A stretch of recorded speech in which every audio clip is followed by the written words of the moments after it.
The first time it happens, everyone comes up with their own explanations for it. You know, the mind can do very silly things. She was just zoning out and happened to be staring there. It wasn't intentional. Sang's mom had set the table. She has a plate for herself, a plate for her husband, and a plate for her daughter Sang. And there's this one spot where there's no plate set out and there's just an empty chair because tables usually have sets of 4 place settings rather than 3.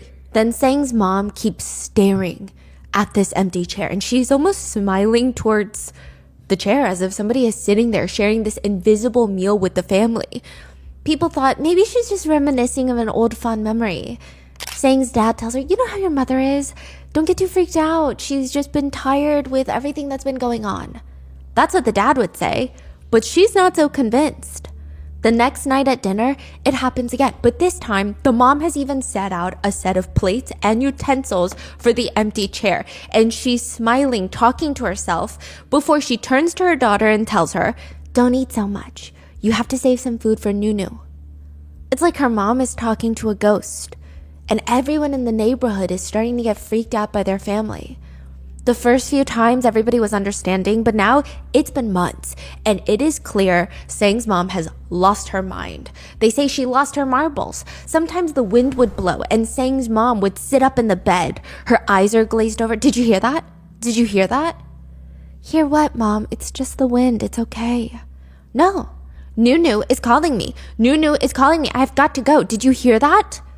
She would run out of the house, banging on the neighbors' doors. Nunu called me. Did anybody hear in which direction Nunu's voice was? Anybody seen Nunu? The family tried everything. They brought her to a doctor to treat her at home. They put an IV in her. And for 2 seconds, the doctor and Sang and the dad are outside talking about the mom's condition. And the mom runs outside with the IV bag still attached to her, running through the woods, screaming, Nunu, where are you? Nunu. They wouldn't find her until late that night. The IV bag is still attached to her vein, but because it's absorbed all the liquid into her body, the negative pressure is causing the IV bag to slowly fill with her blood. And she's just sitting there, leaves in her hair, screaming, Nunu, where are you? Like the IV bag sucked the blood out of her? Yeah. Whoa. If Sang had to pinpoint where this all started, when her mom started losing her mind, she could, because it all starts with this little doll with creepy eyes. I mean, there was something seriously wrong with that doll. The minute that she brought that doll home, everybody felt it. It had the kind of eyes that follow you around as you move. But that doll is no longer here, and neither is Sang's sister, the doll's owner. Nunu is gone. Just a little 5-year-old girl nicknamed Nunu, and her doll disappeared into thin air. Everyone in the neighborhood thought she was dead, but nobody would hear from her until 26 years later. She comes back with a very crazy story. She had been kidnapped and trafficked, and she was gonna hunt her trafficker down. She was gonna kill her trafficker. We would like to thank today's sponsors who have made it possible for Rotten Mango to support the NAMI network. This network's nonprofit mission is to end abuse, slavery, and human trafficking by creating pathways to safe employment and providing survivors with empowering resources. This episode's partnerships have also made it possible to support Rotten Mango's growing team. We would also like to thank you guys for your continued support as we work on our mission to be worthy advocates. As always, full show notes are available at rottenmangopodcast.com. A few disclaimers for this case. There are heavy mentions of sexual abuse, human trafficking. Please take care of yourselves, and if you need a break, we'll see you in the next one. We also worked with our Chinese translators on this, but please let us know if anything is mistranslated, miscommunicated, or anything that we missed down in the comments. As well as, Nunu published a book on her first-hand account on everything that's happened. It's called A Path Blooming with Flower. Our Chinese researchers read it to help gather the data for this case, so most of the in-depth descriptions of events are thanks to her book. She was really able to convey the feeling of these very intense moments and how she reacted, and even recall all these small details that help build this picture of everything that's led to this. So with that being said, let's get started. July 14th, 2023. It's kind of a strange day. Everybody is gathered in this big, giant room, and they're all hoping, God willing, fingers crossed, okay, that the 61-year-old lady croaks and dies. They are gathered here today to hope that this 61-year-old senior citizen plops dead. They hope that they put her in the van and just kill her. Listen, that's what people are saying and wishing for. That's not what I'm saying.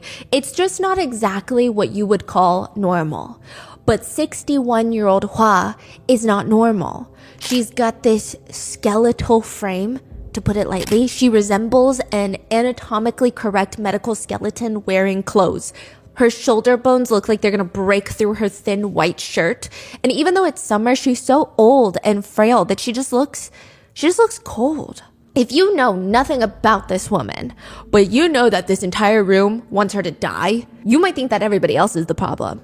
How could they possibly wish ill health on this nice old little lady? She probably can't even see well.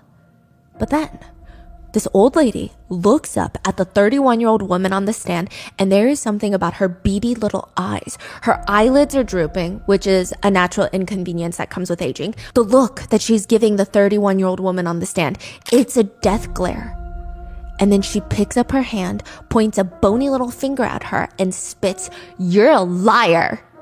The way she's going after this young woman, it is clear that they have history. And they do. It goes back 26 years. To when the old lady Hua kidnapped and sold the woman on the stand. For the past 26 years, that little girl grew up and started hunting down her own trafficker. The 61-year-old woman that everyone calls the human devil, a trafficker so evil, she would even sell her own son. What? Yeah. She hit her own son? That was her very first trafficking victim. There's this ongoing debate on whether or not some people have lived a past life. Or maybe, I don't know, we've all lived a past life, but we just don't remember it. It's just like few people, they remember such odd details that they make the news. One parent writes on Reddit, "My youngest was around 4 years old, and she would tell me about how warm and cozy she felt inside my belly, and how cold and scary it was to be born, and how the hardest part about being born was that she, quote, used to know everything, but now she doesn't know anything again." I would give her the space to talk, but her frustration at almost being able to remember everything was palpable. Another reads, "When I was 4, my parents and I went to my aunt's farm, and the wind started picking up, and I looked back at my parents and said, 'Gotta tie the hay bale down in the wind. That's how David died.'" 4 years old. To this day, nobody knows who David is. That's kind of how Nunu, a young woman from China, felt. For the first few years, she didn't really know what was real, what's not real, or what could have been a previous life. Or maybe she's like imagining things. Maybe she has a problem that she needs to handle. Her grandmother would tell her, "No, you've been abandoned by your family, and that's why I'm your grandmother. I took you in because you had nobody else. I mean, what was I supposed to do? Let you freeze to death? Your family abandoned you." It made sense because otherwise, why would she end up with this random family that she's never met before and call this old random lady her grandmother, unless the story is true? But it's like this weird part of Nunu either lived a previous life and she remembered, or something's not adding up because she has these short little visions, these little memories. They feel like memories where she's not abandoned. Her parents love her. She remembers that. It's so vivid. She even remembers, or she has this vision, of course, of going dress shopping with her parents. And when she is not able to pick between the 5 different dresses, her dad would throw his hands up in the air and say, "Let's just get them all." She remembers playing in the back with this, feels like an older sister, and falling down when she would run, and her parents made sure she felt better at night. I mean, how does she remember all these things so vividly if they never happened to her? Maybe it happened to her in a previous life? Or perhaps it's like a fake memory her brain created to keep her safe from the truth. Or maybe it's the truth. A few years ago, a series of videos start going viral on Douyin. Douyin is like the TikTok of China, the original TikTok. It's of Nunu, the younger woman from court, and she's sitting and she's talking to the camera. How old is Nunu? She's now in her 30s. Oh, this is a video of a 30-year-old Nunu. Yes. Okay. "Hello, everyone. I'm asking for your help. I think I was abducted as a child. I was probably kidnapped between November and December when I was around 5 years old. I remember being with my parents at the time. I think I remember my parents moving to a new city for work. They were renting this small apartment. I lived with them and my sister, who I believe is 3 years older than me. I was trafficked by somebody close to us that had gained my family's trust. And I also remember, I remember calling my grandma Abuda. So in China, there's a lot of different dialects. So she's trying to give these little tidbits of information so someone can be like, oh, that sounds like a southern accent. Oh, that sounds like, you know. Right. The exact region. Yes. She doesn't even know which region she was from. No. Right. So basically every state in China almost has its own little dialect. Yes. So she's trying to tell people, okay. So she's like, I think I called my grandma Abuda, or something like that. I recall calling my mother Mai, something similar. She's saying something similar. I remember my hometown as a pretty mountainous area, but that's about it. 我希望大家帮我扩散消息，让我的家人看到，帮助我早点回家，谢谢。 Most of the comments consist of netizens that are unable to help Nunu, but are encouraging her, hoping for the best outcome for you and your family. I wish I could know something, but I'm not sure. I'll reshare this video with my friends though. But there are some weird comments too, like, she's a girl, her parents probably sold her so that they could have a son. You can stop looking, you were most definitely sold by your parents and they're not going to acknowledge you even if you find them. Some would comment, she's a liar and she's trying to gain attention online. In the non-stop comments, there's one that starts gaining attention though. Can I get your contact information? If I'm not wrong, I think we're cousins. Immediately, everybody starts commenting on this supposed alleged cousin's comment. This girl makes traditional meow costumes for a living. She's also doing this for clout. She's commenting to gain attention for her business. The quote-unquote cousin Yes. is selling Traditional costumes. dress. Oh, so people are saying she's marketing by doing... Yes. Okay. Everyone starts taking turns leaving mean comments until one reads, wait, have you guys actually looked through her profile? Go to the ones. If you scroll all the way down, she has pictures of herself. She looks just like the girl that says she was trafficked. Look at their eyes. Maybe they are cousins. Do you know what the Ben Franklin effect is? Mm-mm. It's actually so fascinating. What do you think is the best way to quickly get someone to like you? Obviously, they have to be on neutral terms with you to begin with. They can't know anything too much about you. They can't have heard about your reputation because that's a bias. But imagine a random neighbor moves in. You haven't heard about them. They're not a mutual friend. How do you get them to like you? What's the easiest way? Common ground, similarities. That's what some people think. But there is a psychological study, a small one, that says it's something else. You know, people always say, maybe you give them like a small, thoughtful gift. Maybe you buy them a coffee and stop by, a pleasant surprise. It's actually the opposite. Instead of doing that person a favor, you ask them to do you a favor. Really? Yeah. I don't know about that one. It's this weird phenomenon. If you do a person a favor, you expect that they will like you more, right? But research shows it's actually the opposite. If you do someone a favor, you tend to like them more, even though you're the one that inconvenienced yourself to do a favor. Now, the favor can't be a big favor. It can't be, hi, can you sell your house and give me all your money? It must be like, oh my gosh, could I borrow that book? I've been wanting to read that book for months now and it's been sold out. Can I borrow some salt? Yes. Like something so small? Yes. And there is this strange human bias that we rationalize our decisions as being logical. So in our minds, we like to believe we're all logical creatures and we logic ourselves into thinking, I did them a favor because I like them. Otherwise, why would I do them a favor? Yeah. And then on top of that, you feel good about yourself. It's so interesting. There's this subtle self-consciousness of if somebody else does you a favor, you feel slightly indebted to them, which makes you just the tiniest bit uncomfortable every time you run into them. Because it's, oh, I got to thank them again for this. Oh, I should buy them cookies. Oh, I forgot cookies from the store. Okay, next time I got to remember, I got to buy them cookies to thank them. However, if you do someone a favor, you feel good about yourself and you already feel a sense of closeness. And every time you see them, they're like, oh my gosh, I was meaning to buy you cookies. You say, don't even worry about it. I don't need cookies.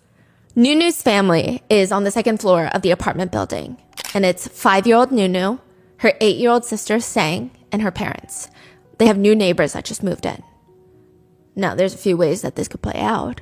One, you go and you introduce yourself and you bring them a basket of baked goods. Or two, you just wait to never see them. And then you see them in the hallway and you act like you're super busy and try to ignore them and keep distance from your neighbors. Or You play with psychology. You play with the Ben Franklin effect. Nunu's family hears a knock on the door. Hi, I'm so sorry. We just moved in next door. My husband and our daughter. Oh, hi. My daughter's about like the same age as your daughter, the little girl. Yeah, they should play sometime. But I have a small little favor. We haven't finished unpacking yet, and we just ordered food. They didn't include utensils. Could we borrow just like 2 sets of utensils just for the night? Nunu's parents give them a few sets of utensils, one for each of the 3, mom, dad, and daughter, their new neighbors. And the next day, the neighbors bring them over completely washed, and just like that, trust is built. So for the next few weeks, every time the girls run into the family, they would wave, say hello, hi auntie, hi uncle, until Nunu makes the grave mistake of a very bad trade. Nunu is playing with the next door neighbor's kid. So they have a kid. They do, yes. Like a son? A daughter. A daughter. About Nunu's age. And Nunu has a pair of rollerblades. The girl next door has this creepy little doll, okay? I mean, it's kind of cute. Maybe it could be cute. Perhaps, maybe, not really. But it just has these creepy little eyes that follow you, and the eyes look like they're moving. And somehow, Nunu gets convinced into making this trade, trading in her perfectly good roller skates for the creepy doll with the moving eyes. But now it's too late to go back on her word and ask for a trade back, because that goes against every single unspoken toddler trade rule. She can't do that. So Nunu decides, maybe I can just make the best of it. Maybe I could knit it an eye mask, or maybe it just needs a cute crocheted sweater in a bright pastel color to take the attention away from her creepy little eyes that are bulging out of her head. But that is neither here nor there. She goes next door to play with the little neighbor girl, and she's hanging out with the girl her age when the neighbor's mom, the new neighbor, she comes home. And she leans down, gets eye level with Nunu, and asks her, do you want to go shopping with me to get some snacks? Oh, no, I'm okay. I have to be home for dinner. Are you sure? We can get anything you want from the store. You sure there's nothing you want? Nunu takes a moment to think about it. Well, I did want some knitting needles to knit my doll a sweater. The neighbor agrees to buy her knitting supplies. She grabs the little 5-year-old Nunu's hands. She leaves her own daughter at home and starts walking towards the train station. I mean, to little 5-year-old Nunu, time perception is already skewed. 15 minutes on a train feels like 18 minutes or perhaps even 30 minutes. Even then, Nunu senses something is so off about this whole train ride. It stretches from 15 to 30 to an hour, and Nunu starts feeling anxious. She's sitting next to the window. The neighbor is sitting on the aisle seat of this nearly empty train car. She tries to get up to use the restroom, and the neighbor yanks her tiny little arm down all the way until she slams back into the hard train seat. She reaches over to the little girl, opens the window. The same neighbor that so nicely and politely returned the cutlery and waved in the hallways, she's opening the train window. This is in a smaller town, so it opens pretty wide. Not much safety precautions put in place on this specific train, and this was back in the day. If you try to get up and scream or you even complain, I will throw you out the window without any hesitation. Nunu is forced to change out of her warm jacket that her parents bought her into what looks like literal rags, barely enough fabric to keep her from shivering. The entire journey lasts 24 hours. Her neighbor took her to the entire other side of the country. The entire train ride, Nunu is forbidden from using the restroom to the point where she urinates on her seat in her clothes. In response to that, the neighbor starts glancing around, making sure nobody is passing by, and then just starts beating Nunu. Nunu is sitting there, soaked in her own urine, shivering in the cold without her winter jacket, confused on where she's being taken, and this is the start of 26 years without her family. I feel like it's a pretty common acknowledgement or sentiment, I guess, that human life has no cost. You say it's priceless. I mean, at least that's the way it's supposed to be, right? But there is a price. Children from various countries on the black market go anywhere between $45 to $25,000. Women and teenage girls anywhere between $2 to $12,000. Babies are $160 to $7,800, just on average.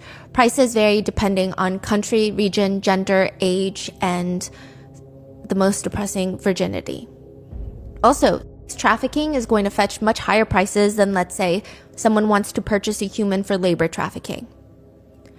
The next vivid memory of Nunu is waiting in this random house. It's like a shed, middle of nowhere home with this middle-aged man listening to her female neighbor negotiate with strangers. I don't care that she's not a boy. She's still at least worth $500. The negotiations with strangers go back and forth in front of Nunu until it's determined, fine, she will be sold for a whopping $491. Nunu is sitting there trying to whisper her own name to herself when nobody else is around because this new family of hers that bought her for $491 is calling her Li Suyan. Nunu's situation is a little bit unique when you think about how most Americans see trafficking. Nunu is told by this new grandma that she was purchased so that she could take care of new grandma's son, aka her new dad. His name is Mr. Li. Mr. Li is from a poor family. He's also nonverbal and deaf, meaning nobody in this small town wants to marry Mr. Li. Not because they're ableist.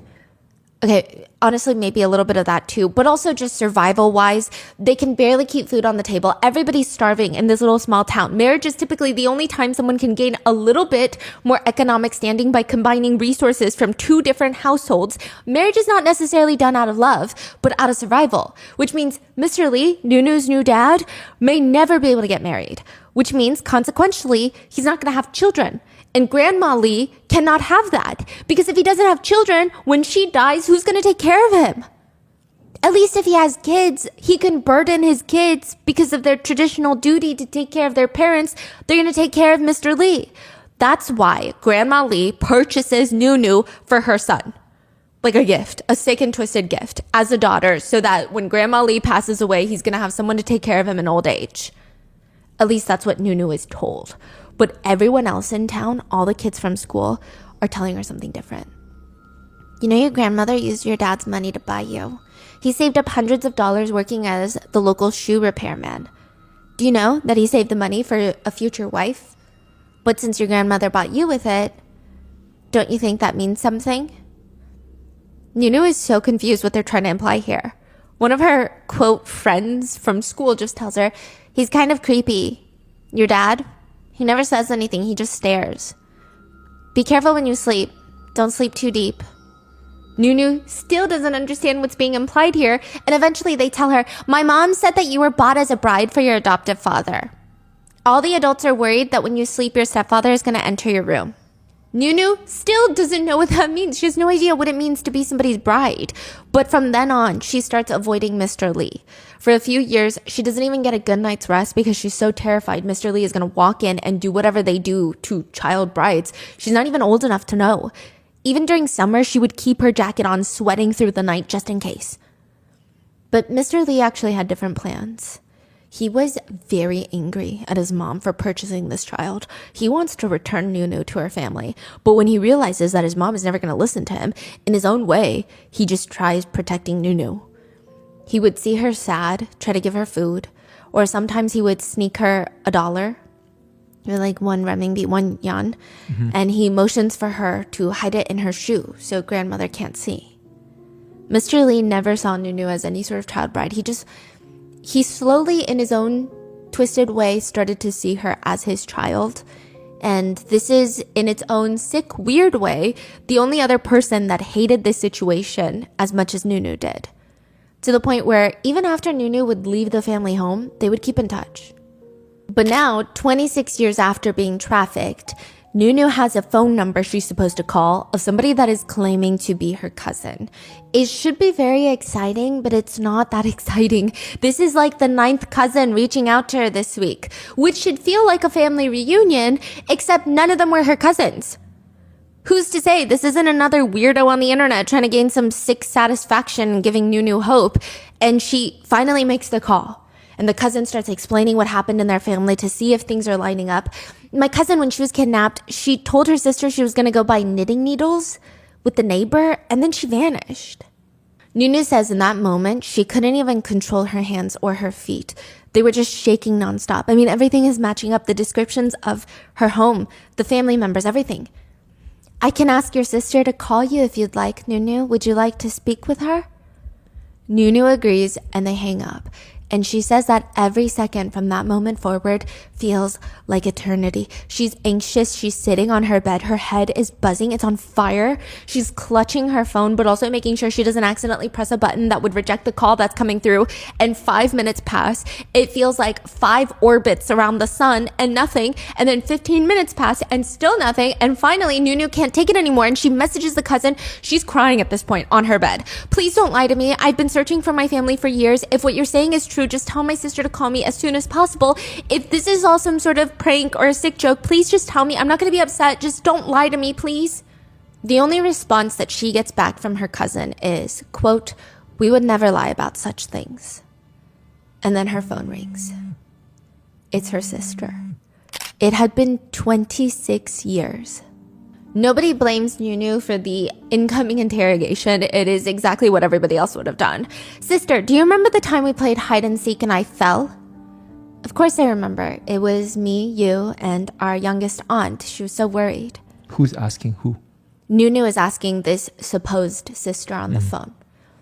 "Sister, we lived on the second floor. Were the stairs too much for me to climb on my own since I was so young?" "We didn't have stairs. It was a really unique home. I've never seen it before. It had a slope up to the second floor, not a flight of stairs in sight." This is it. This is her sister. Nunu knew it, but also now that it's confirmed, she starts getting a little frustrated. "I'm so confused though. Why didn't you find me sooner? I've been looking for you for 26 years. "Sister, I didn't know how. I didn't even go to school." Nunu cries to her. Wait, Nunu's sister didn't go to school? No. You'll see why soon. Nunu cries to her about how hard her life was and how hard she worked to never forget her own name. She only remembered because she had dreams of her parents calling her name, searching the mountains near their town. She was supposed to grow up with her sister, but instead her biggest freaking memory in life is working at the stupid ice cream factory and donating money to an earthquake fund. It was the only job Nunu could get after moving out of her quote-unquote adoptive family's house. And to call it a job is very generous. And she's telling all her sister, like, this whole story. She's barely paid. Most of the time, she couldn't even focus on work because she's starving at the ice cream factory. And that's not even her biggest problem. All the other girls in the factory are around her age, but they seemingly decided that they all have a disliking towards her for reasons unknown to Nunu. She would try so hard to befriend them, figure out how they're feeding themselves off this paycheck, okay? It's slim pickings. But all they would do is nod or shake their head, yes or no, and then move away from her. They would just crinkle their nose and stare at her feet. Finally, one of the girls tells her, "Maybe you should wear a new pair of socks tomorrow." When Nunu left her quote-unquote adoptive family's home, she just had one pair of socks.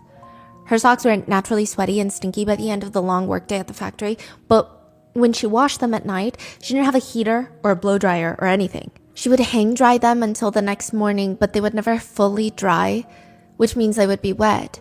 And so her options were now either wear the wet and even stinkier socks, or just not wash the socks, or just keep wearing the same pair for at least a few days, right? And then go without them one day. Well, that night she's so embarrassed that they all smelt her socks. She decided, okay, I'm going to wash my socks immediately when I get home. And I'm going to spend an hour squeezing out every single droplet of water from the socks and whipping them around all night, letting them air dry so that they can be completely dry by the next morning. The next morning, she slipped her feet into the nearly frozen, still wet socks as she headed to work. Another distinct memory of Nunu's is one day the TV was on at work and it was playing one of those wholesome news segments about a father who refused to give up looking for his son. He finds his abducted son, reunites with him, and Nunu is watching this more than anybody else is. Part of her wants that to happen to her. I mean, it gives her hope. The other part of her wonders, that dad is searching so hard for his son. Where are my parents? Why the hell aren't they looking for me? Maybe they are looking for me. Maybe they just haven't searched over here. China is quite large. She tries to think about what area she's from. Maybe Sichuan. She remembers. I mean, it's so vague, but she remembers hearing about that district when she was younger. Maybe they're from Sichuan or something. It means something. Maybe they have family in Sichuan. She went around asking all of her colleagues that are from the Sichuan area, "Do you call your grandma Abuda?" "No. Why?" Okay, but maybe it's still like a nickname that her family exclusively uses, or perhaps they all moved out of Sichuan later Then in 2008, May 12th, 70,000 people die in Sichuan from the earthquake. It's like one of the worst earthquakes ever. Everyone at the ice cream factory held a 3-minute silent prayer for those in Sichuan. Nunu is emotional. She just keeps thinking, I think that's where my parents live. And if my parents live there, then they're in danger. And if they're in danger, how are they going to find me? Everyone in the factory decided to donate about $3 each to the earthquake fund, which doesn't sound like a lot, but they're all making about $82 a month for the entire month of work. They all barely have enough to eat and survive. But Nunu shows up and donates $30, which confuses the hell out of everyone because they're making the same amount of money. I mean, she can only afford one pair of socks. What's going on? Nunu is willing to starve for the next few months, even sleep on the streets if it meant that she could potentially help her family. But nothing ever came to it. After the ice cream factory, so there's something very interesting that happens in Shanghai. At the local park, there's this very interesting event every single weekend. It's actually a everyday thing, but busiest on the weekends. Older people, middle-aged to full-blown senior citizens, bless their hearts. They will walk through the park with hands held behind their backs, and they're here for one mission. They're going to find them. They're going to find them, secure them, and marry them off. There are stations set up where it's just an entire 10-foot wall of handwritten posters. It feels like they're selling these people. They have statistics on them: age, height, weight, highest level of education, personal income, Chinese zodiac sign. Every poster tries to stand out in some way, shape, or form. Very casually, loves to cook for senior citizens.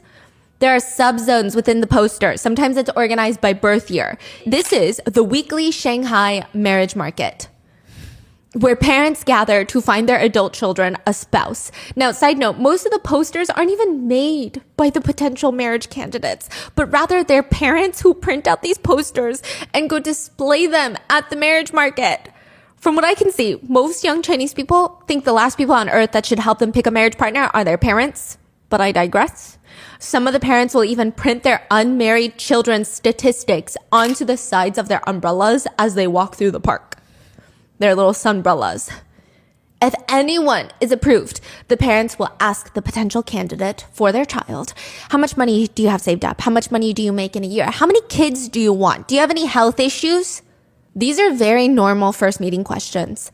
It's fascinating. One poster reads, looking for a friend, Shanghainese, born in 1980, male, professional college degree, company clerk, has an apartment with 3 bedrooms, lives alone. Here's the phone number. It's not just in Shanghai. Many major cities across China have these marriage markets. And again, most of the time, parents don't even get their children's explicit consent to be doing this. Otherwise, I see this as no different from regular online dating, just done in person. Maybe visually it's a little bit more jolting, but other than that, it's very normal. But for Nunu, this marriage market is not going to work. Usually you don't have the marriage candidate go out there themselves and market themselves. That usually results in a storm of people surrounding you, and you have no clue if they're even here for the right reasons. So instead, Nunu goes straight to a matchmaker. It's not the best option, considering she's going to have to pay them. But the matchmaker tells her to go to this very specific location. If the matchmaker finds anyone that is interested in Nunu, she's going to send them over to meet up with Nunu. She's like, go wait at this cafe. Nunu is looking for a partner? Yes. Oh. This is when she's mid to late 20s now. Okay. And she tells her, go wait at this cafe. If I find someone that's interested in you, I'm going to send them to the cafe and they're going to be looking for you. Nunu waits for 3 days. Obviously, not continuously. She would go home at night, wash up, and come back the next day. But for 3 days, nothing. Nobody is sent. And the main problem she thought was, they all look down on my family. You know, because the matchmaker has to provide all the details about Nunu. And she said it's to be expected. She believed other potential candidates would only see her as a burden to take on, not someone to match their children or even uplift their children, just more baggage. Nunu goes back to the matchmaker and tells her, maybe all those things that I told you earlier about what I want in a husband, maybe it's fine. I mean, I'm not that picky. I could even lower some of the standards that I previously gave you. Okay, what are your standards now? Any deal breakers? Nunu says that she thought about it for a second and said, well, I guess as long as he doesn't beat me after marriage, I guess that's my only standard. A few more days pass and still nobody shows up, and Nunu goes back to the matchmaker and tells her, well, actually, Maybe if he just hits me once in a while, I'll be okay. Alarmingly, the next day, a man arrives to match with her. Let's call him Sam. It's so awkward. I mean, they both know that they're trying to get married, but there's no natural way to meet for the first time like this. It's uncomfortable, but kind of in an endearing way. Nunu is incredibly bubbly, outspoken. She's got this cute, doe-eyed look to her. And after their date, the matchmaker calls her. So what do you think of Sam? Nunu is terrified of rejection. Even though she really likes Sam, she plays it cool. You should ask Sam first. If he agrees, then I agree. If he doesn't agree, then I don't agree. That night, the matchmaker texts her. Sam agrees. The two get married, and I keep waiting for more shoes to drop. Like, Sam is going to be this horrendous monster. But he's actually so sweet. He does not care about her past. He takes such good care of her. They purchase a home together. He helps her open up her own beauty salon, and they have children together. And now Nunu is on the phone with her sister, 26 years after being kidnapped, asking her, this is everything that's happened in my life. Now I'm married, I have children, and why didn't you look for me? So much has happened. I mean, where were you? Nunu's sister tells her, of course we looked for you. We were known as the blanket family. For months after Nunu went missing, they printed out pictures of Nunu, went to every single neighbor, every train station asking, have you seen this girl? Have you seen her? They carried around blankets. For 8 months, they just went from one train station to another, sleeping at the train stations. Their dad almost got into trouble a few times because he would grab at random strangers at the station, shaking them by the shoulders. Why did you take my daughter? Where did you take her? Just tell me. I know you took her. Nunu's sister would have to explain, I'm sorry for my dad. My sister's missing and we're all a little bit tense. All the strangers would brush the dust off their shoulders and just kind of give looks of pity and maybe understanding before walking off. Nunu originally believed that she had been given up to be trafficked or given up for adoption because of the one-child policy in China. And she's a girl. She says, all these years, I really suffered, but who could I even tell? I've been waiting to go back and tell my parents. I want to complain to my parents for a little bit. I want to say, do you know what I've been through? Do you know how hard I fought to grow up? Do you know how many beatings I took? I just want to tell them that. She says, I want to go home crying and I want to tell them, do you know how much I suffered? But the minute I spoke with my sister, all of that was gone. I just wanted to be with them. I wanted to bring them to live with me and buy lots of skincare from my mother, lots of snacks from my sister. I mean, it's been 26 years, but she has been thinking of them every waking moment of her entire freaking life. So it's fine. And she tells her sister, it's okay. Just hurry up and give me mom and dad's number. Hello? Nunu. They're dead. Nunu says in that moment, she threw herself on the ground. Her whole body felt like she had just been thrown off a boat into the ocean. She just felt sobs go through her body. Her wails were painful. Her husband and 3 kids run into the room trying to figure out what's wrong. Nunu can't even talk. Finally, when the words come out, she just screams at her husband, there's nothing left. Everything is gone. She says, this is not how I fantasized about it. I imagined I would at least be able to see my parents, and I envisioned how I would interact with them. What do you mean they're dead? I imagined all these scenarios of why my parents didn't find me sooner. My parents might have had relationship problems. Maybe they got divorced and started their own little families, and they didn't want to look for me. Another possibility was they finally gave birth to a boy. They had my sister, they had a son, so perhaps they didn't look for me as hard as they could. Or that I was indeed sold. I thought about all these scenarios for 26 years, but I didn't expect that they'd be dead. Nunu is 34 years old. She was trafficked when she was 5. Her parents died when she was 7, but she never knew. The parents died 2 years later? Yeah, they were both very young. Why? Depression. Her parents did not sell her or help traffic her because they wanted a son. Everyone who knew them said the family, they did okay for themselves. They're small town people, but they were doing okay. They had 2 kids, which, yeah, not allowed in one-child policy, but they had 2 daughters. It does not appear that they ever wished for a son. The daughters were really well taken care of. which sounds crazy to say that, but like given the context, you get it. Now, Nunu's parents, they worked a lot. Both of them were gone for a majority of the day and even into the night, which meant it was just Nunu and her sister. Nunu's memory of her parents was they would come home late at night and they would want to hang out with their girls. So they would get chicken drumsticks and wave it around in the girls' faces while they're asleep. And they would wake up to the smell of chicken and they would jump out of bed and they would all share this delicious meal of fried chicken together in the middle of the night. And the most impactful memory for Nunu's dad was she promised to buy him a camel. Okay, the majority of the local population where Nunu grew up are Miao people. And in their culture, when people pass away, it's customary for family members to purchase a cow and present it during the funeral. So right before Nunu is kidnapped, she had gone to a local funeral with her parents, and she's 5. She doesn't understand the depressing concept of death yet. She just knows that loved ones buy loved ones cows when they pass away at the funeral. Nunu turns to her dad. Dad, they're way too stingy. That cow is the smallest cow I've ever seen. When you die, I'm going to buy you the biggest cow. I'm going to buy you a bigger cow. It's kind of an odd statement, but instead of being upset at his daughter for planning his death, he finds it endearing. And soon after, at another funeral, she sees one of the family members of the deceased not only purchased a very big cow, but also brought a camel. She turns to her dad and tells him, "Remember what I said? Forget it. I'm buying you a camel instead." And ever since Nunu disappeared, her sister Sang said all Dad would do is get drunk, roll around on the floor screaming, "Where is my camel though? But I was promised a camel. Where's my camel?" He just went from being this very bright, cheerful workaholic that really only cared about work and his family to drinking all day. Nunu's sister explains that even when he was drunk, he never got violent or full of rage. He was just a sad man, weeping on the floor. He couldn't sleep without alcohol. Even in his sleep, he would call out for Nunu as if they're back at the train stations. It's complicated for Nunu's sister because part of her hates herself because Nunu told her she was going to go buy knitting needles with the neighbor. She didn't stop her. But another part of her wants to scream at her parents, "Mom, Dad, I'm your daughter too, and I need someone to take care of me too." But she never did. And one night, Dad pulled her aside and said, he's not drunk that night, surprisingly. He turns to her. "I don't know how much longer I'm gonna last, Sang."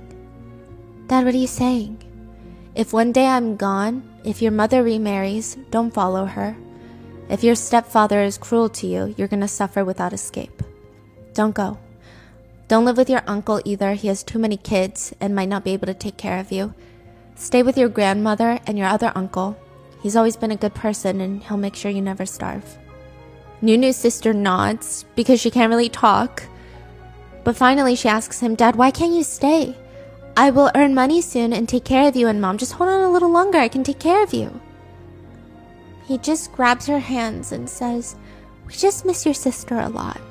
You've always been a great daughter and we wronged you. Please don't blame us." Soon after, he ingested rat poison and passed away. A few weeks later, their mom passed.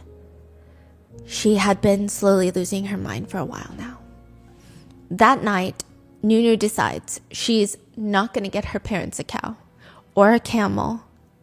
She's going to get them revenge. Not even just to avenge what happened to her or her parents, but also to her sister. Her sister was orphaned at like 10 years old. I mean, everyone in the village called her sister a jinx. They believe because Nunu went missing, both her parents died, and she's the last one standing, maybe she's the bad luck. They all just stayed away from her just to be safe. Hearing all of this, Nunu says she knew. My parents were taken from us while they were still young, deceived and trapped in a grave, while the traffickers roam free in some distant place beyond the law. Just thinking about that makes me restless. Every single night, I lay in bed and I couldn't help but imagine my parents wandering around like lost souls on a desolate mountain for over a decade. And at that moment, I became resolute in just one thought. I'm gonna bring these traffickers to justice. I'm gonna seek justice for my parents' lives, for the suffering endured by my sister and me, and for the destruction of my family. And I just have one question.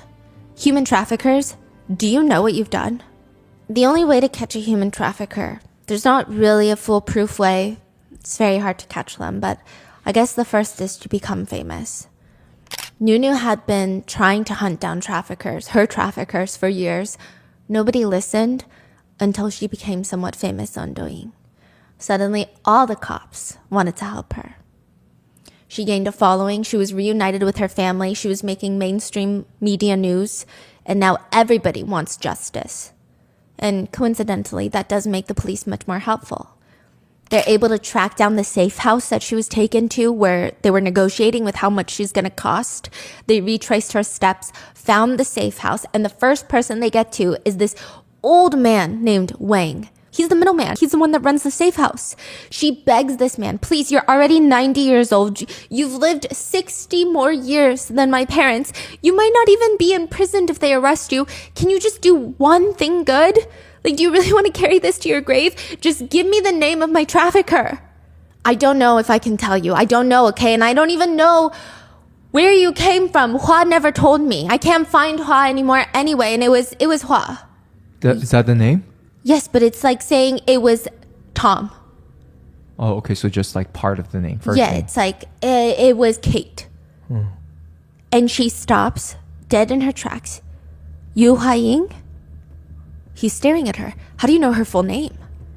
Nunu says she's always remembered the name Yu Haiying, but she had no clue where she remembered that name. She just thought it was a family member because her name is Nu Hua and her sister's name is Sang Ying. Hua Ying. Yu Haiying. She thought it was a family member, like an aunt, because it's a combination of both her and her sister's name. But now she knows in this moment that name that she remembered is her trafficker's name. Oh, it's been in her brain. Yes, and she always thought it was a family member. But she couldn't place who. Maybe it's her aunt, because you don't really call your aunt by your full name, and she was 5. She thought it was an aunt. That's crazy. It was her trafficker's name. The police have to be sure, though. They do a dozen photo lineups, and each and every single time, Nunu is able to point her out. It's her. She's the trafficker. She's the freaking neighbor. On Father's Day, an arrest warrant is granted to Hua. The 60-year-old, now 60 years old, is playing mahjong with her friends when she's arrested. Bright red hair. She dyes her hair at 60 and she's very intense. The prosecutors also bring forth the information that this isn't even Hua's first time getting arrested for abducting children. She was arrested in 2004 for kidnapping and selling children, aka human trafficking, child trafficking. She was sentenced to 8 years in prison, but for some reason, unbeknownst to me and anybody else with more than 5 brain cells, she gets released in 5 years on good behavior.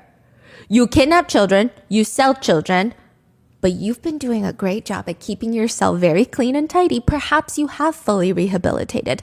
I don't know how those two things are representative of each other. I mean, a shitty person with a tidy room is still a person with a tidy room, I guess. The logic is beyond me. This time around, when she gets arrested and she's going to be tried in court, because now Nunu is bringing her to court for trafficking her 26 years ago, Hua, the trafficker, is arguing a bunch of different things. She's pulling out every excuse in the book. She says, actually, it's not me that's the brains of this operation. It's the middleman. The middleman was forcing me to take profits off of human trafficking. She even accused the middleman of sometimes skimming more money off the top, resulting in her to barely break even. Honestly, she's not even making money off of this. But then when she's confronted with the fact that eventually she stops using that middleman, Wang, the one that gives her name a little bit, she's still trafficking children. So how do you explain that? She then explains, it's this guy that I was dating, actually. He's the one that forced me to traffic. The police confront her with the fact that, well, he's dead and he died long time ago and you still continued trafficking children after he died. Suddenly she starts telling the court, you know, I know why I traffic children. Not any of that. It's not the middleman. It's not the man that I was seeing. It's this very terrible car accident that I was in. A car had rammed into a pole, except I was the pole. It rammed into me. The car hit me and, it just jumbled up my hippocampus.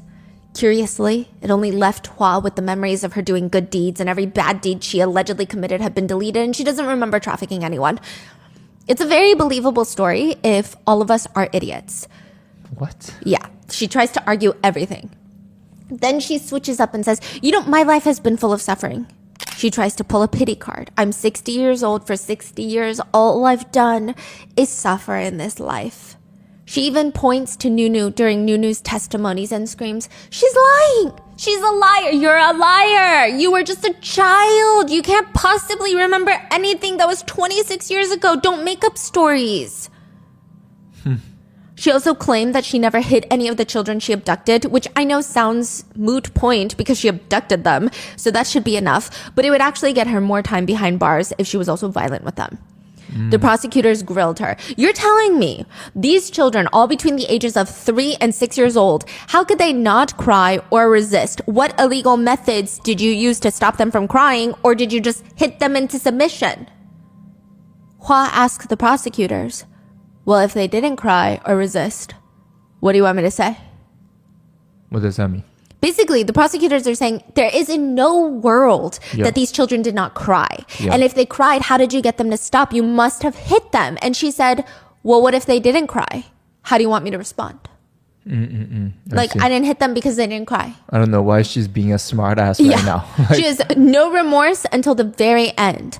All Nunu and the other victims that they were able to find, at first it was around 11 victims that she has. They all came forward? Yes. 11 kids? Yes. Or adults now? Yes. Wow. All they wanted was for her to say, I'm sorry. I was wrong. I was blinded by greed. I broke up families because of it. And all this suffering has been my fault. But instead, they got nothing.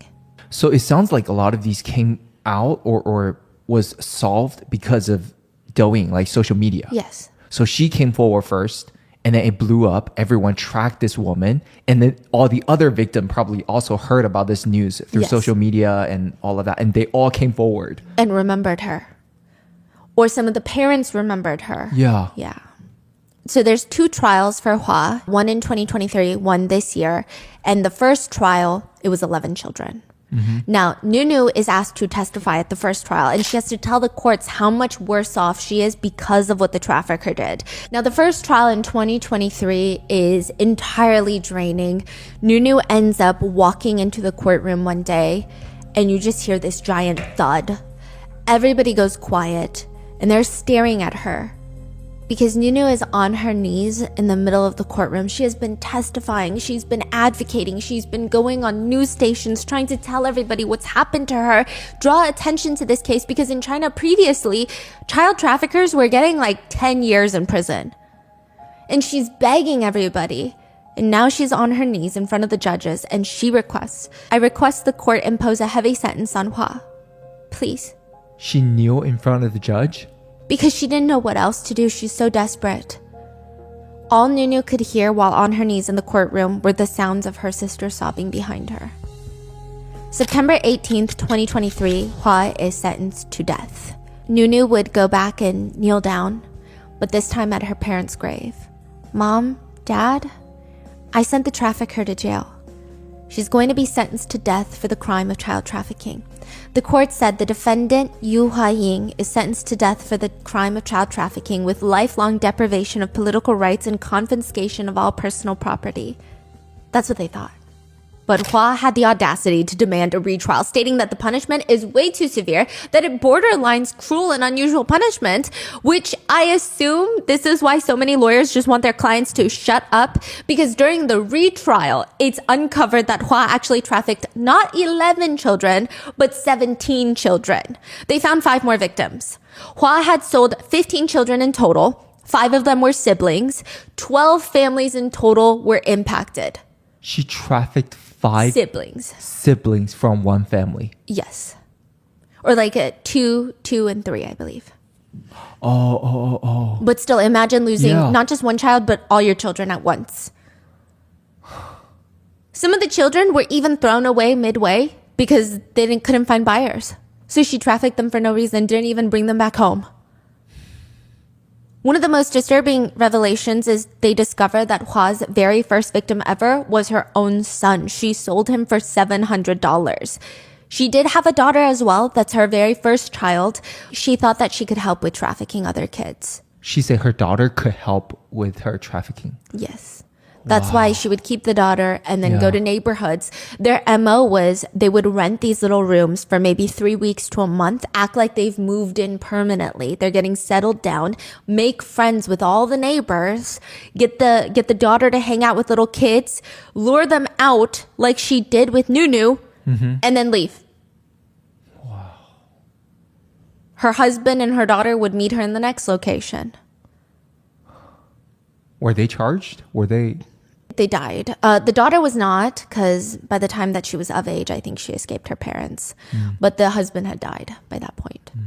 One of the mothers that had been impacted, both of her children had been sold and trafficked by Hua. She says, she snatched and sold 2 of my children.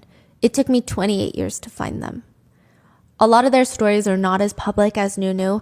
Other parents were unable to reunite with their family members because a lot of them, they just got scattered afterwards. A lot of the parents, after their children were trafficked, they got into divorces. They moved away. They weren't able to come back. Some of them got ill and passed away from a, quote, broken heart, if you will, or a few of them had self-exited.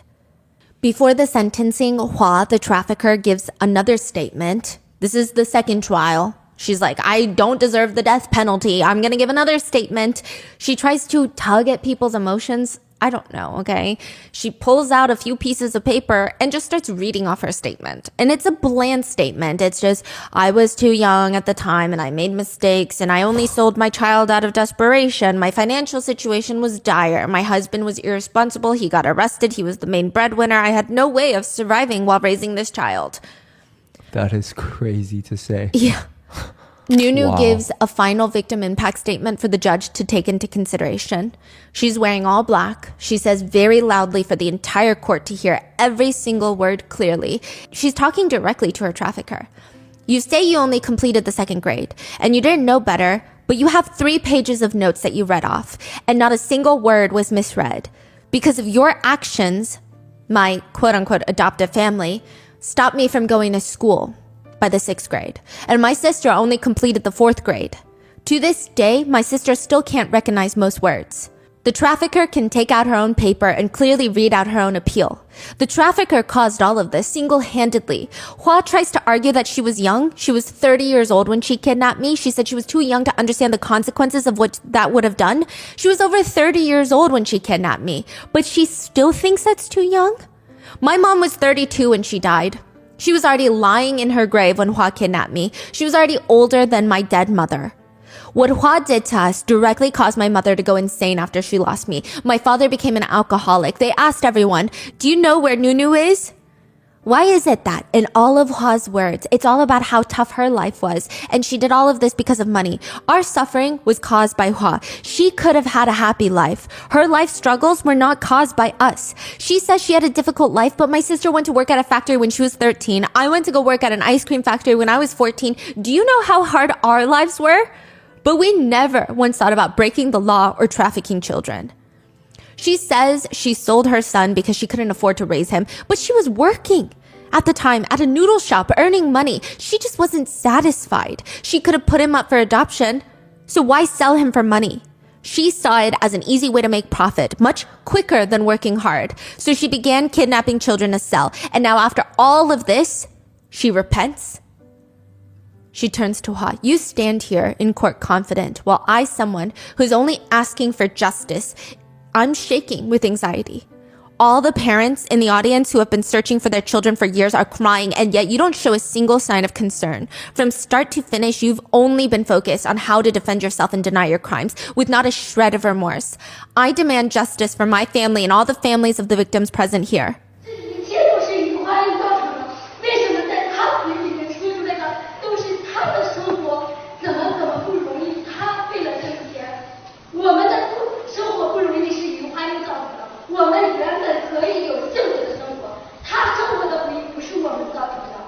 December 19th of this year, Hua is sentenced to death once more at 61 years old. 被告人于华因犯拐卖儿童罪，判处死刑，剥夺政治权利终身，并处没收个人全部财产。 The top trending search after her sentencing is how quickly is she going to be executed? which is pretty quickly in China, within 7 days after they signed the death warrant. But it's unclear when they're going to sign that warrant. Nunu tells journalists that is exactly what she wanted. She said, "How could I not hate the trafficker?" Even when she reunited with her sister and extended family, knowing that her parents died, I mean, every fantasy she ever had of meeting them, hugging them while crying to them about how unfair her life was, it's gone. It almost ruined her marriage. She remembers just being so angry at the world when she found out her parents were dead.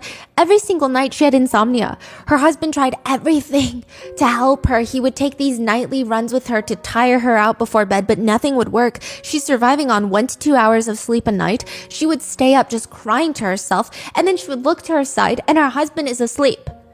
As he should be. You know, one of them has to be asleep. One of them has to get good sleep so they can wake up and take care of the kids. But for some reason, there was this rage inside of her that is just so unfair. Thankfully, the two of them supported each other. And even now, people question the husband. I don't know why.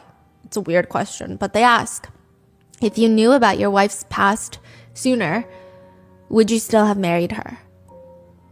I cast a lot of judgment on the people asking these questions. However, the husband responds, if I had known a day earlier about her past, all that would change was I would have married her a day earlier. Her adoptive father, Mr. Lee, and I'm sure it's a very complicated relationship. There seems to be mutual love or at least some level of understanding because Nunu brings him to the hometown, introduces him to her entire family, includes him in all of their family photos.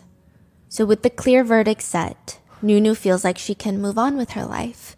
She's opening back up her beauty salon. She's actually registered it as a blood collection spot for DNA testing for those looking for their families. Aside from that, she's been giving speeches to raise awareness to how trafficking works and what everyone can do to stop it. Sometimes she live streams to sell products, which, side note, for some freaking reason, some people decided that they don't like that. And the way Nunu responds to people who get upset with her for live streaming is a level of class I think would blow those weirdos' minds. She responds to the people who hate her. I don't know why you're angry with me. Are you upset because I make shirts on my own now and perhaps I stole your business? But I check your profile and I know that you're not selling shirts. So that's not it. Is it because I'm not positive enough online? Well, that's not true. I'm really positive. So why are you guys mad at me? Is it because I suffered in the past and now I'm doing well, so you want to suppress me? I don't think that's it either. I think you're upset because you don't know me and you don't understand me. So for those people, I just ask for one thing. Maybe just stick around, get to know me, and we can give each other a chance.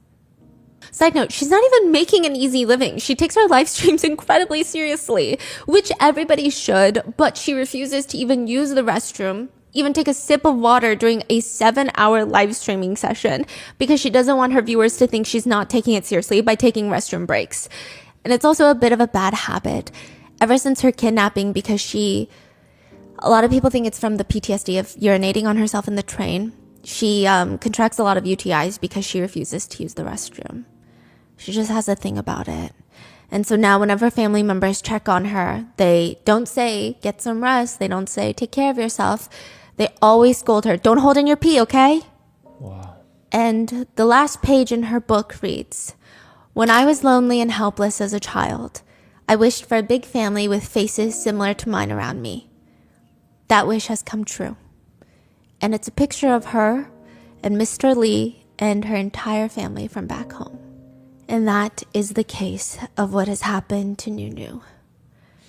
The child who was child trafficked and then found her trafficker 26 years later and got her sentenced to death.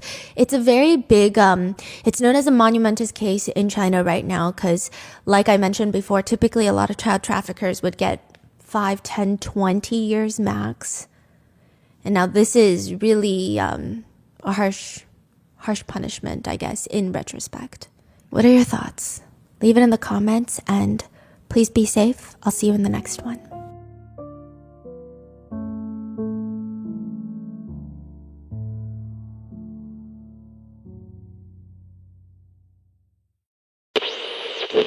Bada bing, bada boom. Doorbell cameras are known for accidentally capturing a lot of creepy things. That's not even the purpose of a doorbell camera, but a lot of creepy things seemingly happen in front of people's homes. But there is this one other type of camera. The idea of this camera even just freaks people out, including myself. It is a wildlife camera. In concept, in theory, it's very exciting. You set it up in the woods, typically on a large, isolated, hopefully you have the rights to this private property. And the goal being is you spot a ton of wildlife. Like you'll see the deers passing by, you'll see the bears. That's where you get the videos of the bears in the middle of nowhere trying to sleep on a hammock. And then they're like flopping around. The camera is designed to do that. Yes, where you just get to study the wildlife. Some people will use it for hunting purposes to track the activity of specific animals, but that's another story. Now, there are animals that will come and stare at the camera while they go through your vegetable garden, and they'll just pull out carrots. There's clips of beavers just gnawing on carrots in front of the camera, looking directly into your soul. But the wildlife cameras, they do have a strange habit of picking up things that don't even look like animals. Sometimes they don't even look like humans.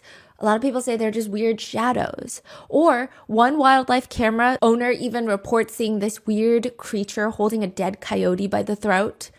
Or some will report checking the wildlife camera and just seeing hundreds of glowing orbs staring at them. They're like, it felt like eyes.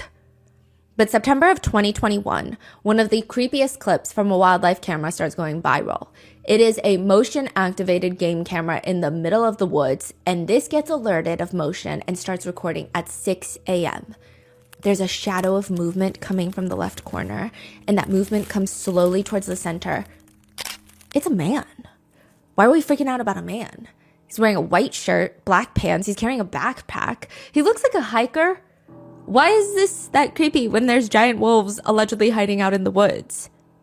Because everyone starts reporting that the man in the video could be Brian Laundrie. At least initially, they all say, wait, this could be the Brian Laundrie that we're looking for. The man who has gone missing after his fiancée, Gabby Petito, is found killed at Grand Teton National Park. He had gone on a road trip with her, came back with the van and not Gabby. And since then, he did not talk to authorities. And then 2 weeks later, he randomly vanishes. Could this be him? Where is Brian Laundrie? And did he fake this whole disappearance? Did he even fake his death to get away with murder? We would like to thank today's sponsors who have made it possible for Rotten Mango to support the official Gabby Petito Foundation. I'm going to leave all the resources linked below. This nonprofit is dedicated to supporting missing persons, assisting survivors, and working towards a future that is free from DV. This episode's partnerships have also made it possible to support Rotten Mango's growing team. We'd also like to thank you guys for your continued support. As always, full show notes are available at rottenmangopodcast.com. Now, today's case does involve heavy themes of DV. Additionally, this is a two-part series, so please go watch part 1. In part 1, we went over the newly released text messages between Gabby and Brian, Gabby and her ex-boyfriend that was interviewed for the Netflix documentary. And this part, we're going to go through the conspiracy theories of why the Netflix drama resurged this idea that Brian Laundrie is still alive. Legally, I do need to disclaim that no living person has been criminally charged and that any and all theories, conspiracies, comments, opinions, and the likes are publicly available netizen opinions, not my own. I do have very strong opinions about certain people involved in this case, and they're negative ones, but as always, do your own research before forming your own. With that being said, let's get started. The first words on the page read, if you're going to read this, don't bother. Save yourself. What happens here is going to piss you off. After that, it just gets worse and worse. I mean, what you're getting here is a stupid story about a stupid little boy. And it opens with 2 people at a restaurant. It's like a fancy steakhouse. It's Victor and his friend, and Victor crams this giant piece of steak into his mouth, and his friend is just shaking his head. Please don't do this here. There are people dressed in their best clothes, eating balls of caviar on top of their already expensive cuts of beef, but Victor knows exactly how to play this. He's gonna let the drool fall under his chin. He sees his friend cringe in embarrassment, shame, pity, anger. He doesn't care. He takes a sip of the wine, and it's game time.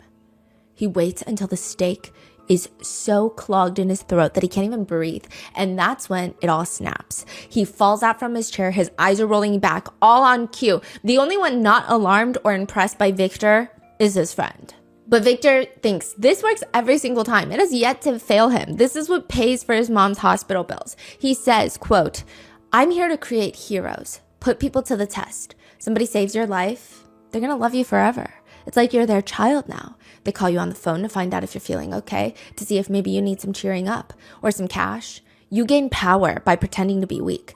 By contrast, you make people feel strong. You save people by letting them save you. All you have to do is be fragile and grateful and stay the underdog. People really need somebody they feel superior to. You're the proof that they're a hero. Evidence of their success. People will jump through hoops if you just make them feel like a god. That is so fascinating. And within minutes, an arm with a solid gold watch wraps around his belly and starts jamming his fists under his ribcage, telling him, you're okay, you're okay. And once that steak flies out of Victor's mouth, he says, they're gonna hold your head to their chest.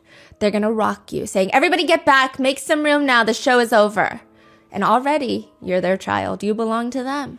They'll put a glass of water to your lips and say, just relax, it's over.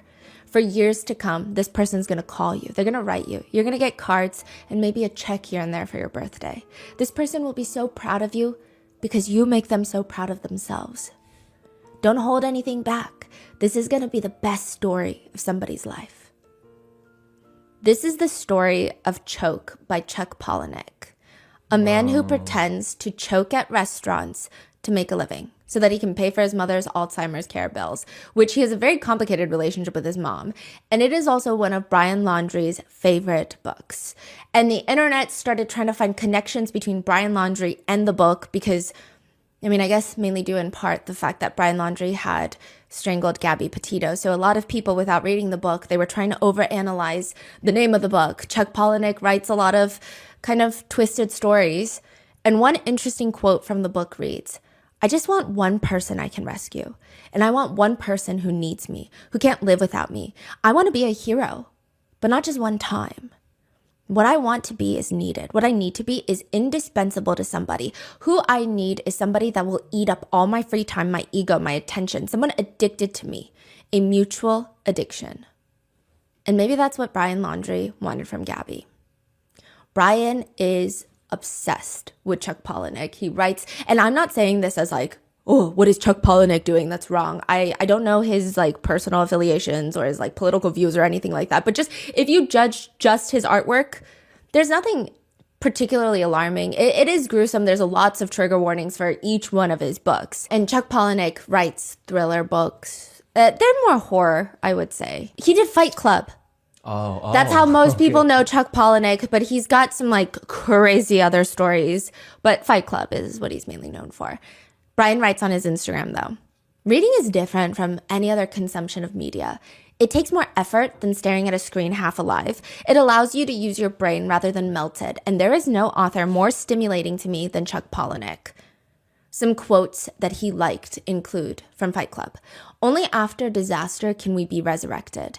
It's only after you've lost everything that you're free to do anything. Nothing is static. Everything is evolving. Everything is falling apart. Where do we get these from? His Instagram. He'll repeat the quotes. He'll caption his artwork with these quotes. He loves drawing characters from Chuck Palahniuk's books. And really, everything is falling apart now. Gabby's body was found strangled in the Grand Teton Mountains in Wyoming, and the one person that knows what happened to her is missing. September 11th, just a recap of the timeline. Nobody has heard directly from Gabby from what feels like around August 25th to potentially August 27th. August 27th is the last time that she's seen alive. Investigators believe that she was killed the night of August 27th. September 11th, Gabby is reported missing by her parents. 6 days later, September 17th, Brian is reported missing by his parents. 2 days after he's gone missing, Gabby's body is found. So how the hell does Brian go missing? Ever since the news picked up the story of Gabby Petito, the entire Laundrie family home where Brian is hiding out is swarmed by press, reporters, cameras, protesters. The authorities even had hidden cameras set up near the house from the neighbors' property lines, going into the backyard of the Laundries, the front yard, all being live streamed straight to the police station. So what the hell do you mean he's gone? So now it's time to hunt. It almost becomes like a sport in Florida, hunting Brian Laundrie. bounty hunters start joining in the search with the sentiment that if anyone's going to find Brian, it's going to be a bounty hunter. One bounty hunter describes the industry and profession as simply, it's like professional stalking. I mean, we're professional stalkers, really. One bounty hunter says, the only thing that you need to be good at bounty hunting was two things, patience and a big jug. You have to be able to sit and watch a house for days, pee in that jug. You can't leave. If you leave, they might pull up or they might leave. You can't move. Sure, you can have a little snack, but you got to be ready to sit in that car for 10 hours and pee in a jug. So these bounty hunters are just staring at the house? They're not out there hunting? They're out there hunting now. Is there a bounty for that? Yes, tens of thousands of dollars. Now, Dog the Bounty Hunter, Dwayne Chapman, if you will, his real name, he goes viral for joining on the search for Brian Laundrie. Now, Doug the Bounty Hunter, he's nothing if not a man of controversies of his own. He faced his own criminal charges of first-degree murder in the 70s. Whoa. He wasn't the one that shot the victim, Jerry, in a weed deal gone wrong, but he was in the car while his friend shot Jerry, which Dog was placed in jail for 18 months for, and now he chases fugitives of the law with a taser because he's not even legally allowed to own a gun. So for those who like him, he is now a celebrity bounty hunter. For those who hate him, he's a con man TV personality with no redeeming qualities. He's had a huge, long-running reality show where he just chases criminals to make bounties. He would hunt them down. But his whole reality show gets canceled because of allegations that he is both racist and homophobic. One example, he repeatedly referred to his son's girlfriend by the racial slur, to which he later states in an interview, I thought I had a pass from black people to use it, kind of like Eminem. And everyone was like, what is that? He also denies his daughter's allegations of being homophobic. And then he turns around to do interviews where he is blatantly transphobic, even threatening to fight specific trans influencers, which is completely unprompted, like nobody asked you. He just comes out swinging in demorality, like just disgusting morals and his transphobia. Nevertheless, his own daughter has come out to accuse her father of cheating on his late wife, Beth, while she's going through cancer treatments, threatening her and his own daughter with violence. He's also said with his own mouth, proudly, that he will deport any illegal immigrants. He says, it's also the way he says it, I will deport, export, and yeehaw, they're going back home. I mean, that's crazy. He also owes $2 million in taxes, which he did ultimately pay to avoid being a fugitive from the law himself. But regardless of this man's lack of morality and bizarre fashion choices, him joining, the fact that he joins the search, starts doing interviews with the media, it does blow up the entire case even more, to some degree.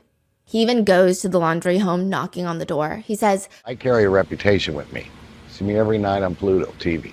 I thought, wow, the dad's gonna, see me and crack, and I know the kid knows me, probably one of my fans. We get a scent of a trail. We get a scent he's done. They don't talk to him. They don't talk to him. Netizens had 3 different reactions to this. Either Dog the Bounty Hunter is gonna get him. He gets everyone. Or 2, look at this bozo. I mean, he doesn't even know what he's talking about. Wait, are we...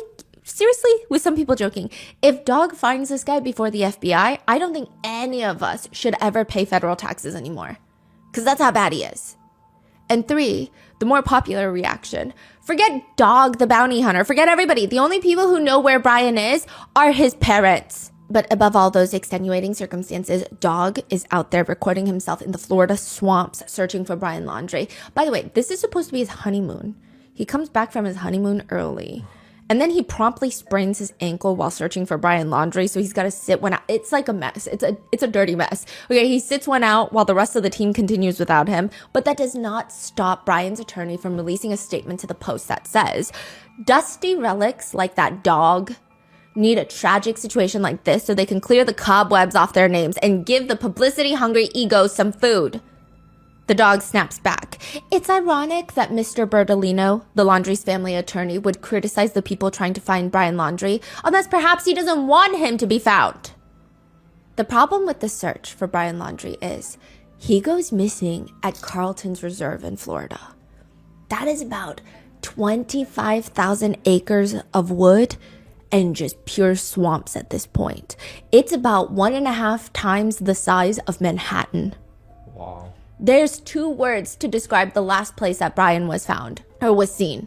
And it's allegedly vast and unforgiving. That's it. Those are the 2 words, especially during flooding season. September 2021, when Brian Laundrie is reported to have gone missing in that reserve, 75% of the reserve is underwater. I'm not talking liquid to your ankles. I'm talking to your chest. Most areas are waist deep at the very least. The water is obviously not clean. There's mud, debris, but also alligators, venomous snakes just slithering around. There's also wild hogs in the reserve, giant fire ants. You get bit by one of these fire ants, you're gonna have a second head somewhere on your body. It's gonna be that big. Mosquitoes constantly trying to bite you, crawl up your nose into your eyes. And if it's not that, there's thick bushes and vines that keep tangling your legs while you wade through the water. And it's humid. You would think water sounds cool, refreshing. It's so humid. It's so smelly. The heat, you're in the water, but you feel disgustingly sweaty and the mosquitoes are sticking to you. Your sweat is making all the debris stick to you. It is not a place you want to wait around looking for a missing person.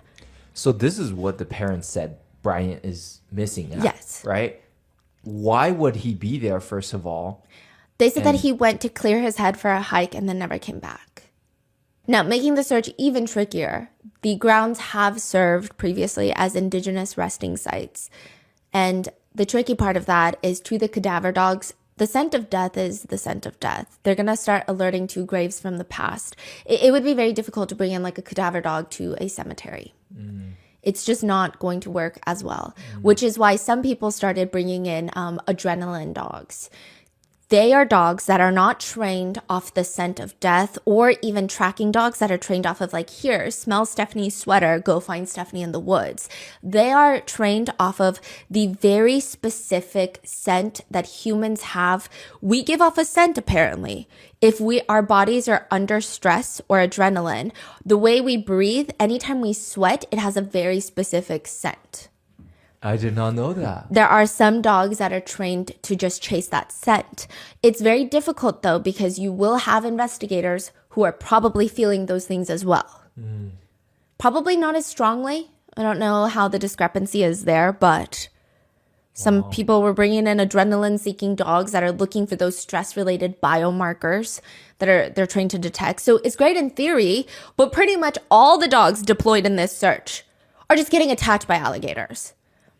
I don't think any of them were getting injured, but they're getting attacked. They're having too many close calls with the alligators. In these conditions, experts say anything that's dead in these conditions, you're going to be able to see it.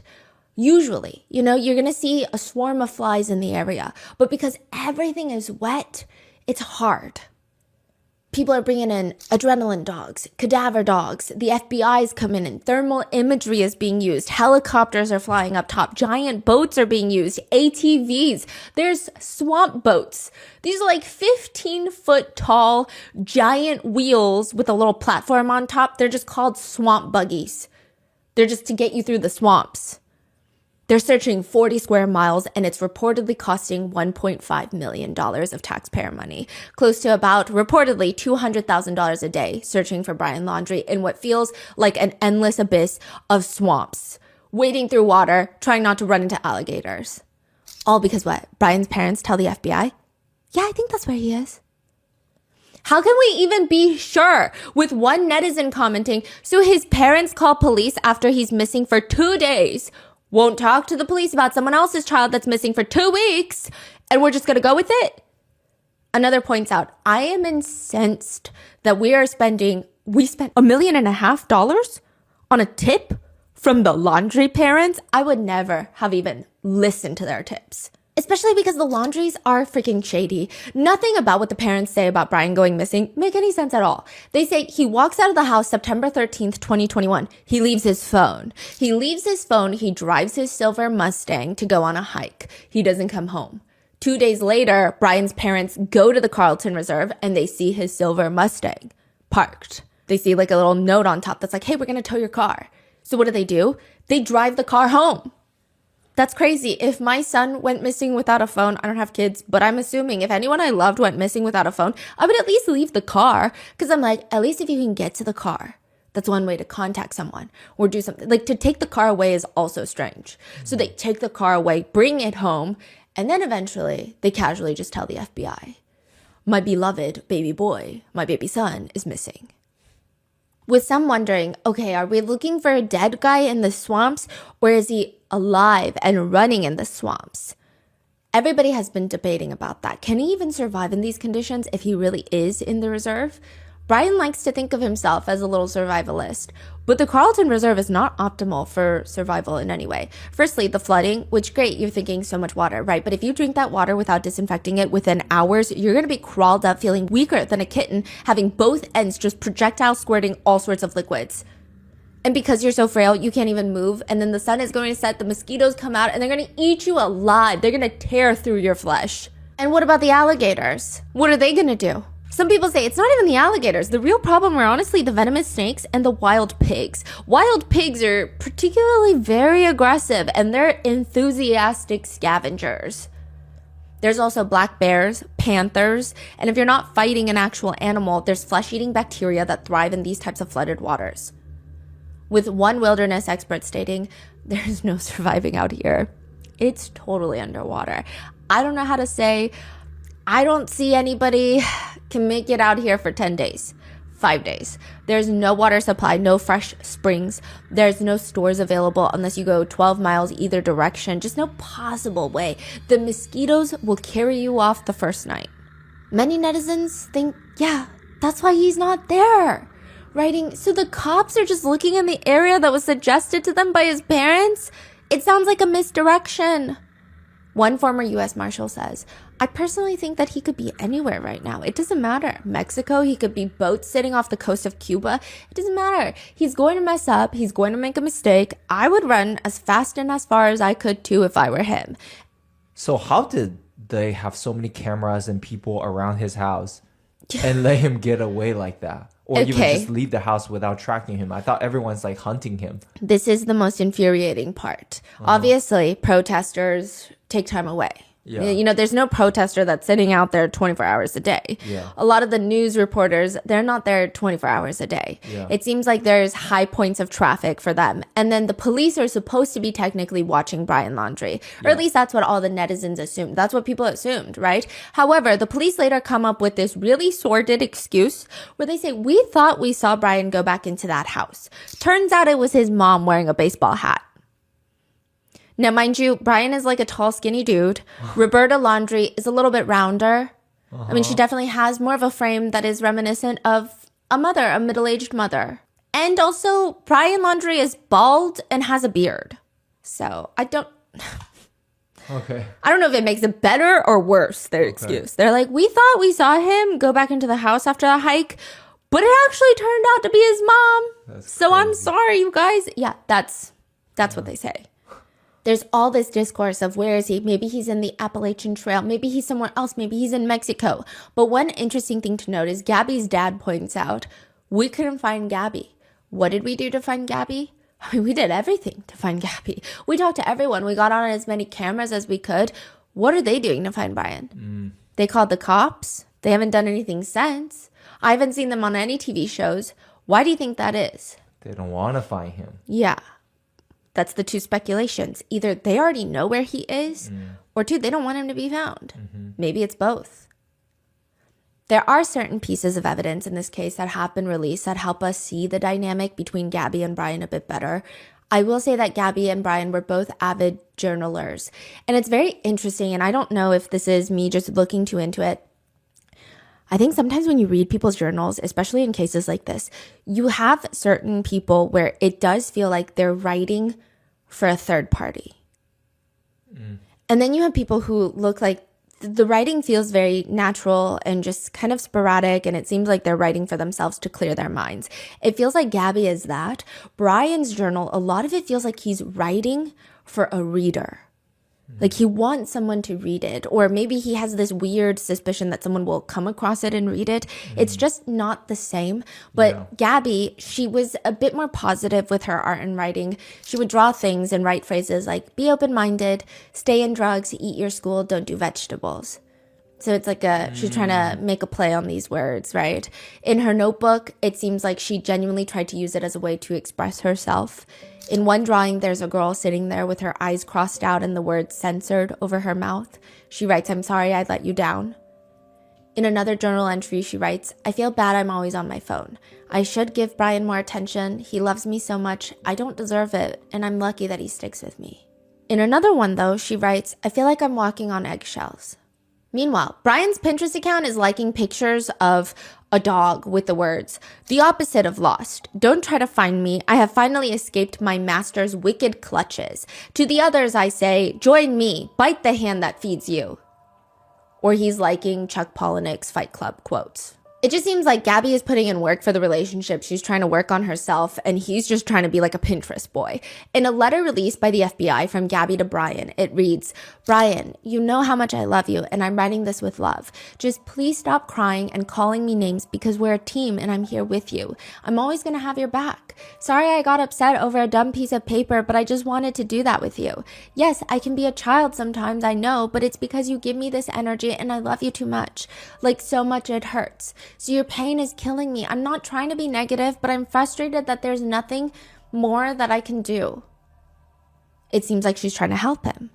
Another letter to him reads, "To Batman, we can work in the van together and they are our dreams now. So I hope you understand when I'm upset, it's because you make me love you too much. Now stop crying and come home and say you love me with a big hug."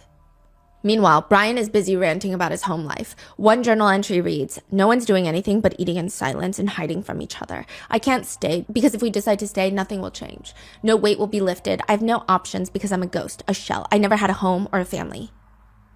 In another, he rants, "A house and a home are not the same. Some people never have a home. Moving from place to place. Home is where the heart is. What about under a bridge or a drainage tunnel? Human reminds me of those hermit crabs who put their crap on their head, or just hermit crabs in general. Exoskeleton in a shell. Vulnerable without them. Anything can kill a hermit crab without its shell." It seems like Brian has a very troubled home life. But that's very interesting because Roberta Laundrie, Brian's mom, seems like she's very clear on how she feels about her son, Brian. After Gabby goes missing, a letter is found by FBI agents in Brian Laundrie's home. So a lot of people actually thought it was found with Brian Laundrie later when his remains are found. But it's actually found inside of his home. When did they search the home? This was after he goes missing. Now, at the front of the letter, it just reads, "Burn after reading." It is from Roberta Laundrie, Brian's mom, to Brian. And it was not burned. No. It reads, "I just want you to remember, I will always love you. I know you'll always love me. You are my boy. Nothing can make me stop loving you. Nothing will or could ever divide us no matter what we do or where we go or what we say. We will always love each other. If you're in jail, I will bake you a cake with a file in it. If you need to dispose of a body, I will show up with a shovel and garbage bags. If you fly to the moon, I'll be watching the skies for your re-entry. If you say you hate my guts, I'll get new guts. Remember that love is a verb, not a noun. It's not a thing. It's not words. It is actions. Watch people's actions to know if they love you, not their words. Therefore, I am certain that neither death, nor life, nor angels, nor the ruling spirits, nor the present, nor things to come, nor powers from above, nor powers from below, nothing in the entire created world can separate our love. Neither hostile powers, nor messengers of heaven, nor monarchs of earth, nothing has the power to separate us. Romans 8:38 extended version. Nothing can separate us. Not hatred, not hunger, not homelessness, not threats, not even sin, not the unthinkable or unthinkable can get between us. Not time, not miles and miles and miles and miles. And that is the end of the letter. Handwritten? Handwritten. That's crazy because Brian likes these like weird quotes. Yes. And the mother also sends a bunch of quotes. Yeah, but most of them are not quotes. I know. I'm saying like phrases. Yeah, yes. it's like very, just very dark and weird. Yeah. It's just not something that you normally say to somebody. I think that, I mean, I don't know because I don't have kids. I know my sister would die for her kids. But if my sister is writing these types of letters to her kids, I'd say you need to like check yourself out, because this is just not something you write to your kid. This is not how you express undevoted, unconditional parental love. Yeah. And it's just weird. Wait, are we saying this letter was written before everything? Or this was written after? Roberta Laundrie, it's not dated. Roberta Laundrie claims from the heaven and the stars down to fucking hell and back that she wrote this months before. She wrote this months and months and months before. Please. Everybody is pretty consistently in the personal beliefs, opinions, that it was written after Brian came home. Yes, because she's a burn after reading it. And she's writing about dead bodies. She's writing about jail. She's writing about nothing can separate. Like, what kind of hardship do normal people go through that's like, nothing will separate us? It's not like life is so hard, but I will always be with you. It's like, you and me can never be separated no matter what happens. Yeah. It's a very apocalyptic message, honestly. Yeah. And he probably didn't burn it because he wanted to keep that. Yeah. He wants to read it again or whatever. Yeah. Now, this letter becomes a very big point of contention. Does that mean Roberta Laundrie knew what happened in Gabby in Wyoming? Did she not say anything even though she knew? And if she knew that, does that mean she knows where Brian is right now? One netizen just writes, it's really giving I love you more than any other woman could vibes. There is just no way that a woman who writes that kind of letter will ever be telling anyone where her son is. In the meantime, the FBI starts getting about 200 to 300 tips per day, sightings all over the country. Gabby's stepmom, Tara, says Gabby is missing, and the one person that knows what happened that was with her is now gone. October 20th, 37 days after Brian goes missing, the Carlton Reserve had been closed to the public due to all the flooding. October 20th, the park opens back up to the public. They're like, it's safe to come back in here. The alligators are not everywhere, not 75% of the park. The FBI is informed that the Laundrie parents are going to go to the park as soon as it opens up to the public, and they're going to try to find Brian. Law enforcement, obviously, they go with them, and the energy is very tense. The Laundries say they know where their son likes to hike. They know where he likes to camp. They start their search at 7 in the morning, which, side note, one FBI agent mentions how it was just so unbearably tense. I mean, the Laundries did not emote. About an hour into the search, Chris Laundrie just finds a waterproof bag that belongs to Brian. Just within like 20 minutes of the search. What? Soon after, they find Brian Laundrie's remains. Within an hour and 20 minutes of the Laundries starting the search, they find Brian. And this is a huge area. Yeah, but also, Brian's remains were found about a mile from where he parked his silver Mustang. The agents present said his belongings were still there, his clothes were still there, his shoes were still there, but he had completely decomposed all the way down to the bones. At the main scene, they find many of Brian's skeletal remains, including his pelvis, multiple ribs, multiple skull fragments. Nearby, they find a pair of green shorts with a green belt, 2 slip-on shoes, a backpack, a white metal ring, and an unknown type of handgun. The secondary scene combines skeletal animal remains, which are placed so distinctly nearby that it seems like perhaps he had eaten those animals. Maybe he was trying to source for food, or he just killed the animals, we don't know. Or maybe it's by coincidence. What animals? It seems like smaller animals. Oh, okay. Now, a handwritten note and a hat with the logo Moab Coffee Roasters. Moab, Utah is where they were pulled over for the DV call. A dry bag that contains a journal and a wooden box containing a small notebook as well as photographs were also found. Next to his body is the revolver, and the autopsy report would later show that he died by gunshot wound. Multiple of his skull fragments were found 2 feet from a pair of green pants. Like, they're just kind of scattered within this distinctive area. In his backpack, he even has a tent and flares. A tent that he never pitched. So some people thought this whole thing was so strange. Like, he went in there for a walk, but he brought a tent. Needless to say, netizens are skeptical about this whole thing. Even the fact that the laundry parents walked in and within an hour they find Brian, even though law enforcement have been scouring the entire reserve for months. And this is about a mile from where he parked his car, so likely they were really scouring this general central area. Yeah. A reporter asked the laundry family attorney, how did the laundries know where to look? Because from September 17th to October 18th, a full month, the FBI is spending millions of dollars in manpower to search with cadaver dogs, heat detection tech, radars, everything. After all of that, the park finally opens up and within an hour or two, the laundries find their son in an area that had been previously 3 feet underwater. The attorney states, well, Brian liked to hike that reserve many times.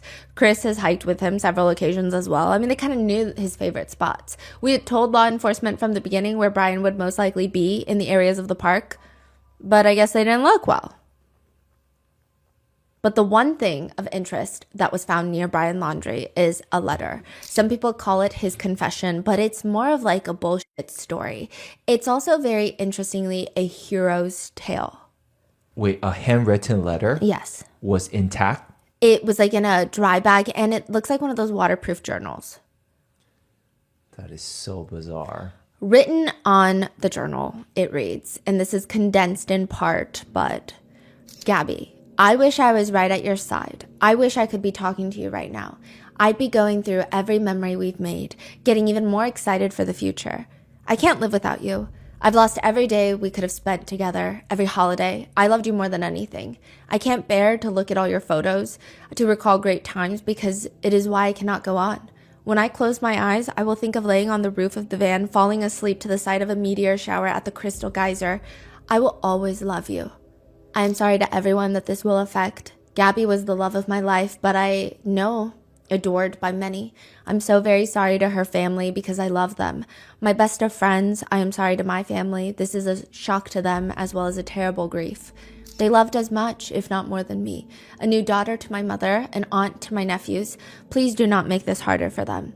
This occurred as an unexpected tragedy. Rushing back to our car, trying to cross the streams of Spread Creek in Grand Teton National Park. Before it got too dark to see, too cold. I hear a splash and a scream. I could barely see. I couldn't find her for a moment. I shouted her name. I found her breathing heavily, gasping my name. She was freezing cold. We had just come from this blazing hot national park in Utah. The temperature had dropped to freezing and she was soaking wet. I carried her as far as I could down the stream towards the car, stumbling, exhausted and shocked, when my knees buckled and I knew I couldn't safely carry her. I started a fire and spooned her as close to the heat as possible. She was so thin, had already been freezing too long.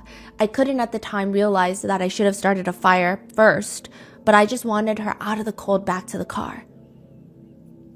From where I started the fire, I had no idea how far the car might be. When I pulled Gabby out of the water, she couldn't tell me what hurt. She had a small bump on her forehead that eventually got larger. Her feet hurt, her wrist hurt, but she was freezing, shaking violently. While carrying her, she continually made sounds of pain. Laying next to her, she said little lapsing, between violent shakes, grasping in pain, begging for an end to her pain. She would fall asleep, and I would shake her awake, fearing she shouldn't close her eyes if she had a concussion. She would wake in pain, start the whole painful cycle again, while furious that I was the one waking her. She wouldn't let me try to cross the creek, thought, like me, that this fire would go out in her sleep and she would freeze. I don't know the extent of Gabby's injuries, only that she was in extreme pain. I ended her life. I thought it was merciful. That is what she wanted, but I see now all the mistakes I made. I panicked, I was in shock, but from the moment I decided, took away her pain, I knew I couldn't go on without her. I rushed home to spend any time I had left with my family. I wanted to drive north and let either Jim, the stepdad, or Gabby's brother kill me, but I wouldn't want them to spend time in jail over my mistake, even though I'm sure that they would have liked to. He states in the letter that he will be self-exiting, quote, not because of fear of punishment, but rather I cannot stand to live another day without her. Please do not make life harder for my family. They lost a son and a daughter, the most wonderful girl in the world. Gabby, I'm sorry. I have self-exited by this creek in the hopes that the animals tear me apart, that it may make some of her family happy. Please pick up all of my things. Gabby hated people who littered. Wow.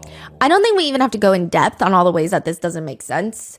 I mean, just know that none of Gabby's autopsy results match Brian's version of events. None. Except for the fact that he killed her.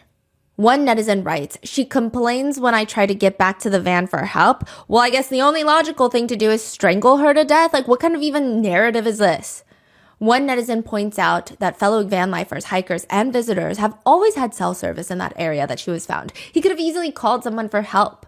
Some are angry with his last line. Please pick up all my things. Gabby hated people who litter. What a fucking smack in the face to Gabby's family. This piece of shit is so beyond psychotic. Yeah, he felt so bad. He sent fake texts to her family, drained her bank account, stole her van, drove home, hid at his parents' house until it became impossible to hide, and then he took off, wrote this self-serving bullshit, and then self-exited. Fucking prick. One forensic psychologist states, it speaks to a level of selfishness and a degree of narcissism that it was important for other people and how they looked at him. He had the last word, and it was a self-serving narrative. Joe Petito states, he was a liar. Nothing he said in those stories were true, and he was a coward till the day he died. And his family has to know that he took the coward's way out, and they raised a coward. I would use other words, but this is TV, and it's just not appropriate. Gabby's stepdad, Jim, states, not one of the versions of Brian's accounts was accurate by the findings of Gabby's autopsy. The sole cause of her death was strangulation, and nothing remotely or even close to what he said. This letter has been judged to hell and back for the fact that he also uses the I pronoun way more than he writes about Gabby. It just seems like me. So the whole thing is symbolic of a hero's journey. He saves Gabby from her own carelessness of slipping into the creek. He carries her for as long as he can. He stays with her, and he even kills her out of compassion. This does not happen in real life. A lot of the times, this doesn't even happen in really extreme circumstances, let alone a hike. Like, it just doesn't happen. Especially when you know that in a previous journal entry, he wrote the words, even killers and R-worders and child R-worders are kept alive, not to torture them, but because death is a harsh punishment. But you're just like, I had to kill her because she was in pain. Now that Brian is no longer around to answer for his crimes, a lot of netizens feel, and I think justified, anger towards Brian's parents. It is many people's beliefs that Roberta and Chris Laundrie knew what Brian was doing. They knew where he was going to be. They knew they wasted taxpayers' time and money and gave the Petito family hope for justice when they knew what he had done. He had self-exited. Roberta has been called into question a lot in this case because she's just obsessed with her son. Roberta states, even after knowing what's happened, he's a very sweet boy, kind, considerate, loving. He loved his nephews. He loved his sister. He loved us. He had a lot of friends that he was really friendly with. He's a good boy, hard worker, and I could go on and on. He was wonderful. That is insane. In one deposition, she is straight up asked, were you jealous of Gabby's relationship with Brian? No. Do you recall an incident in which you threw a pie or like a cake away?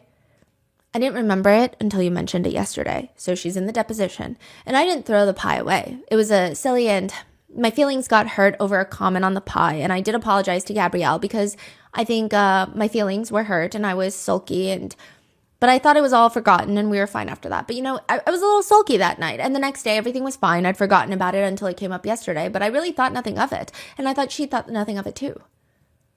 Well, what was the comment that was upsetting to you?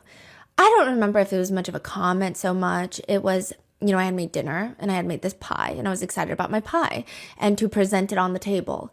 My mother was visiting, and I think I was just exhausted from all the people in the house. When I put the pie down, I think there was a comment. I think there was just a little ruckus at the table where it's so silly, but nobody made a nice comment. I guess it was a lack of comment. Nobody said, oh, nice pie. And I know that's so silly and I regret it, but I got annoyed, and I don't know why I got annoyed at kind of everybody and a little bit at Gabrielle, and it was silly, and I felt bad. I don't even remember it. I vaguely remember it. I just remember it was a pie and I was embarrassed, but I didn't throw out the pie. We ate the pie, but I don't know. I just behaved not so nicely, and I apologized to Gabrielle, and she was very nice about it, and we were fine after that. Because nobody said that was a nice pie when she brought out the pie. Yeah.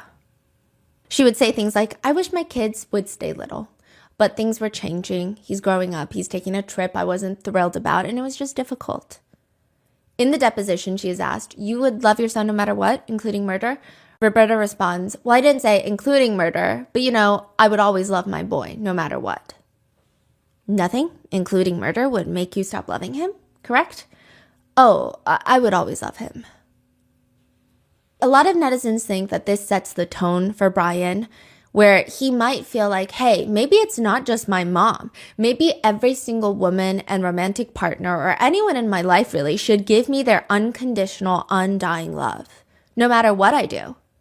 Which I get it. Most parents would argue that they love their kids unconditionally, but to say it and to make them feel it is kind of weird. To some degree, I do think all love is conditional.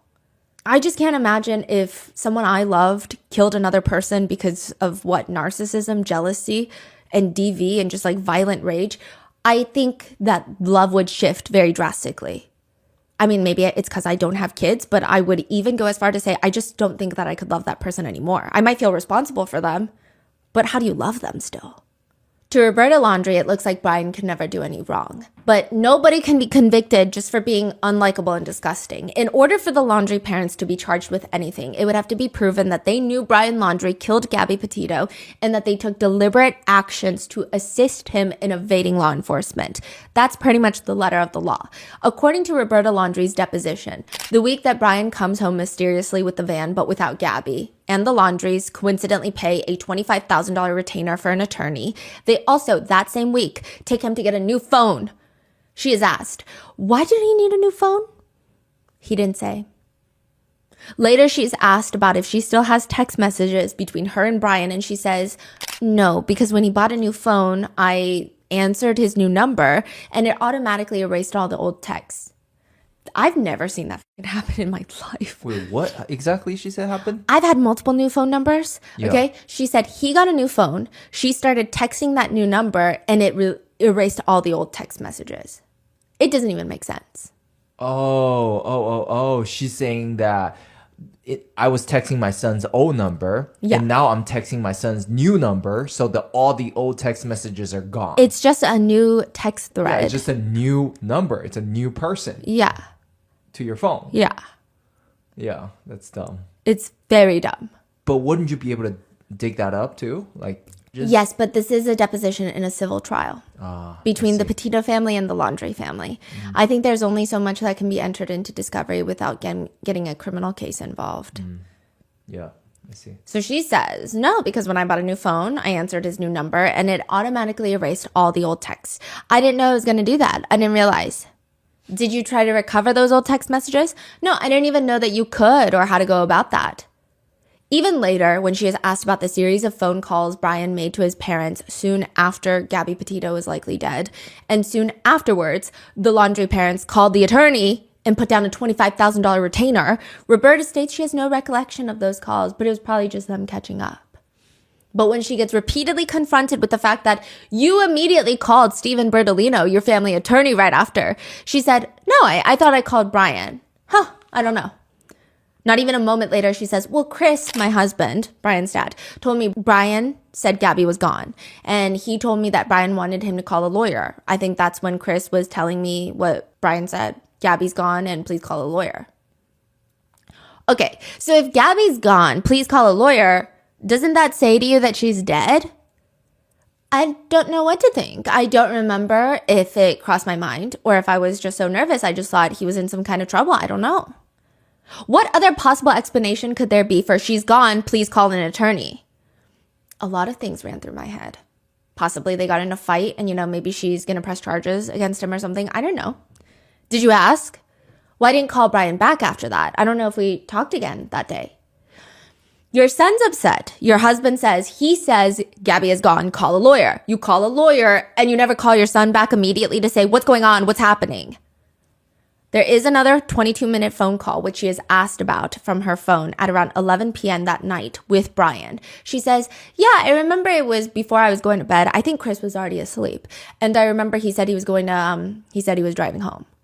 Your husband was already asleep at that point after getting a phone call from your son that Gabby is gone. He's frantic and you call a lawyer? Was that all the same day? It was a long weekend. We've been away. We'd been at the beach with the kids and the race and Chris falls asleep early. This is a girl you told me you loved, someone who was going to become part of your family, and you asked no questions about her, of your son, when you learned that she was gone. Correct? Correct. Weren't you concerned about her?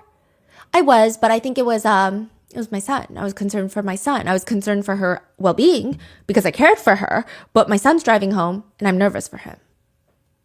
Oh, you're concerned about her well-being. So what did you do about her well-being? Well, just, Gabrielle, I thought she always could take care of herself. And I was just concerned about my son at the time. And I just figured maybe her parents could come get her, or she would, last time he left her in a hotel. It's pointed out that while Roberta has Gabby's number, she never reached out once, even though she was concerned for her well-being. She could have just sent her a text message. She states, because I was just concerned about my son. And I don't know.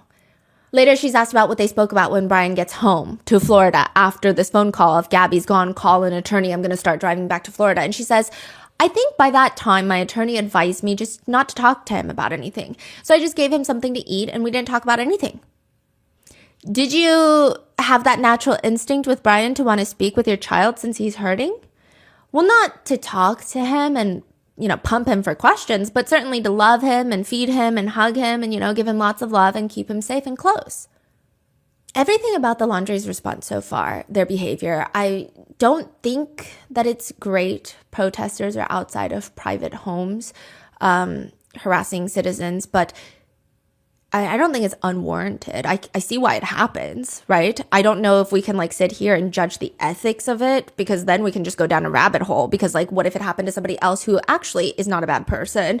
We don't know, right? But in this situation, I can't say I would go to Florida and be like, protesters, go home, give them some space. It's just crazy. The protesters honestly are very smart with it as well. They start gathering outside, screaming justice needs to be served. Bring Gabby home. They also, on a daily basis, they're bringing baskets of dirty laundry, because the laundry family, leaving it out on their lawn. And in the deposition, Roberta basically complains that the reason that she might not have responded to the way that people wanted her to respond was because, quote, there were people outside our doors, banging on our windows, sending us death threats. People were screaming very horrible things at us. It was a very scary time. We couldn't leave the house. It was frightening. Christopher Laundrie states in his deposition, there were people battering my house down. Everything was very difficult as far as, people, it was a very fearful time.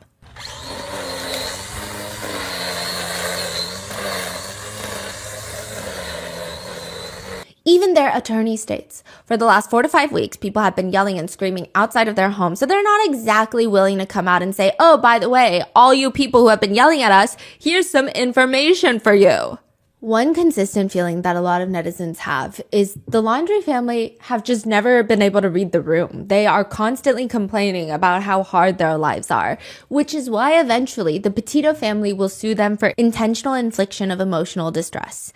Now, side note, even the Laundrie's family attorney is listed in this lawsuit. His name is Stephen Bertolino. He is not only their attorney that repped them and Brian for this case, he's a longtime neighbor and business partner to some degree. They would invest in real estate properties together. They're all quite friendly. They've known each other for over a decade. And Bertolino is, in my opinion, the lawyer that walks in with that baggy suit. But he's just got such a stinky attitude where you're like, I don't think that we should be yelling at the judge right now. Maybe we could yell at other people, but don't yell at the judge or the jury, because that's just dumb. He's just yelling and angry all the time. He just looks sour. Bertolino just never stops yapping. And these are my opinions that I'm allowed to have. The Laundries and the Bertolino, they say nothing helpful, but they also can't seem to shut the fuck up. They're questioned about the initial statement they released, stating that they hope Gabby is located and reunited with her family. Now, about this reunited statement, because it's been argued, if they knew that Gabby was deceased by this point, to say that they hope she's reunited with their family is intentionally causing emotional distress by instilling false hope that they know doesn't exist. That's what the Petito family are arguing in their lawsuit. Christopher Laundrie, the father, is questioned in the deposition. He's asked, if she was found dead, she couldn't be reunited with her family, could she? Reunited is a term for either or, I think. Either or what? Well, deceased or not. But it doesn't say remains, does it? I thought it was a good thing to say and a nice thing to say. Well, I'm not big on words, so my meaning is that they would get to either Gabby's alive, my interpretation of the word, or not. And it's not just the fact that they are so useless in the investigation, it's also the way that they talk. Bertolino, the attorney, the way he even refers to the Petito family is the only thing that the Petito family has done so far as communication is thrown out letters to the public. I mean, but you're asking me, could there have been conversations? There has never been an olive branch reached out to us by their side. Olive branch? Yeah. For what? That is what the reporter also asks. Their daughter was murdered by the Laundrie's son. Why would they be the ones to put out an olive branch? He doesn't really respond. And this isn't even the first time he's said something like this in an interview. He says, had one of the attorneys for the Petito family reached out to me, as they should, instead of doing it by Twitter or by open letter to the public, perhaps we would have resolved some certain issues many, many months ago. But that's not the path that the Petito family has chosen. So we will walk down the path with them that they have chosen to walk down. It's so amazing that people have so much audacity with no spine, no morals. I wouldn't even be able to show my face if that were me, but he's like, exactly.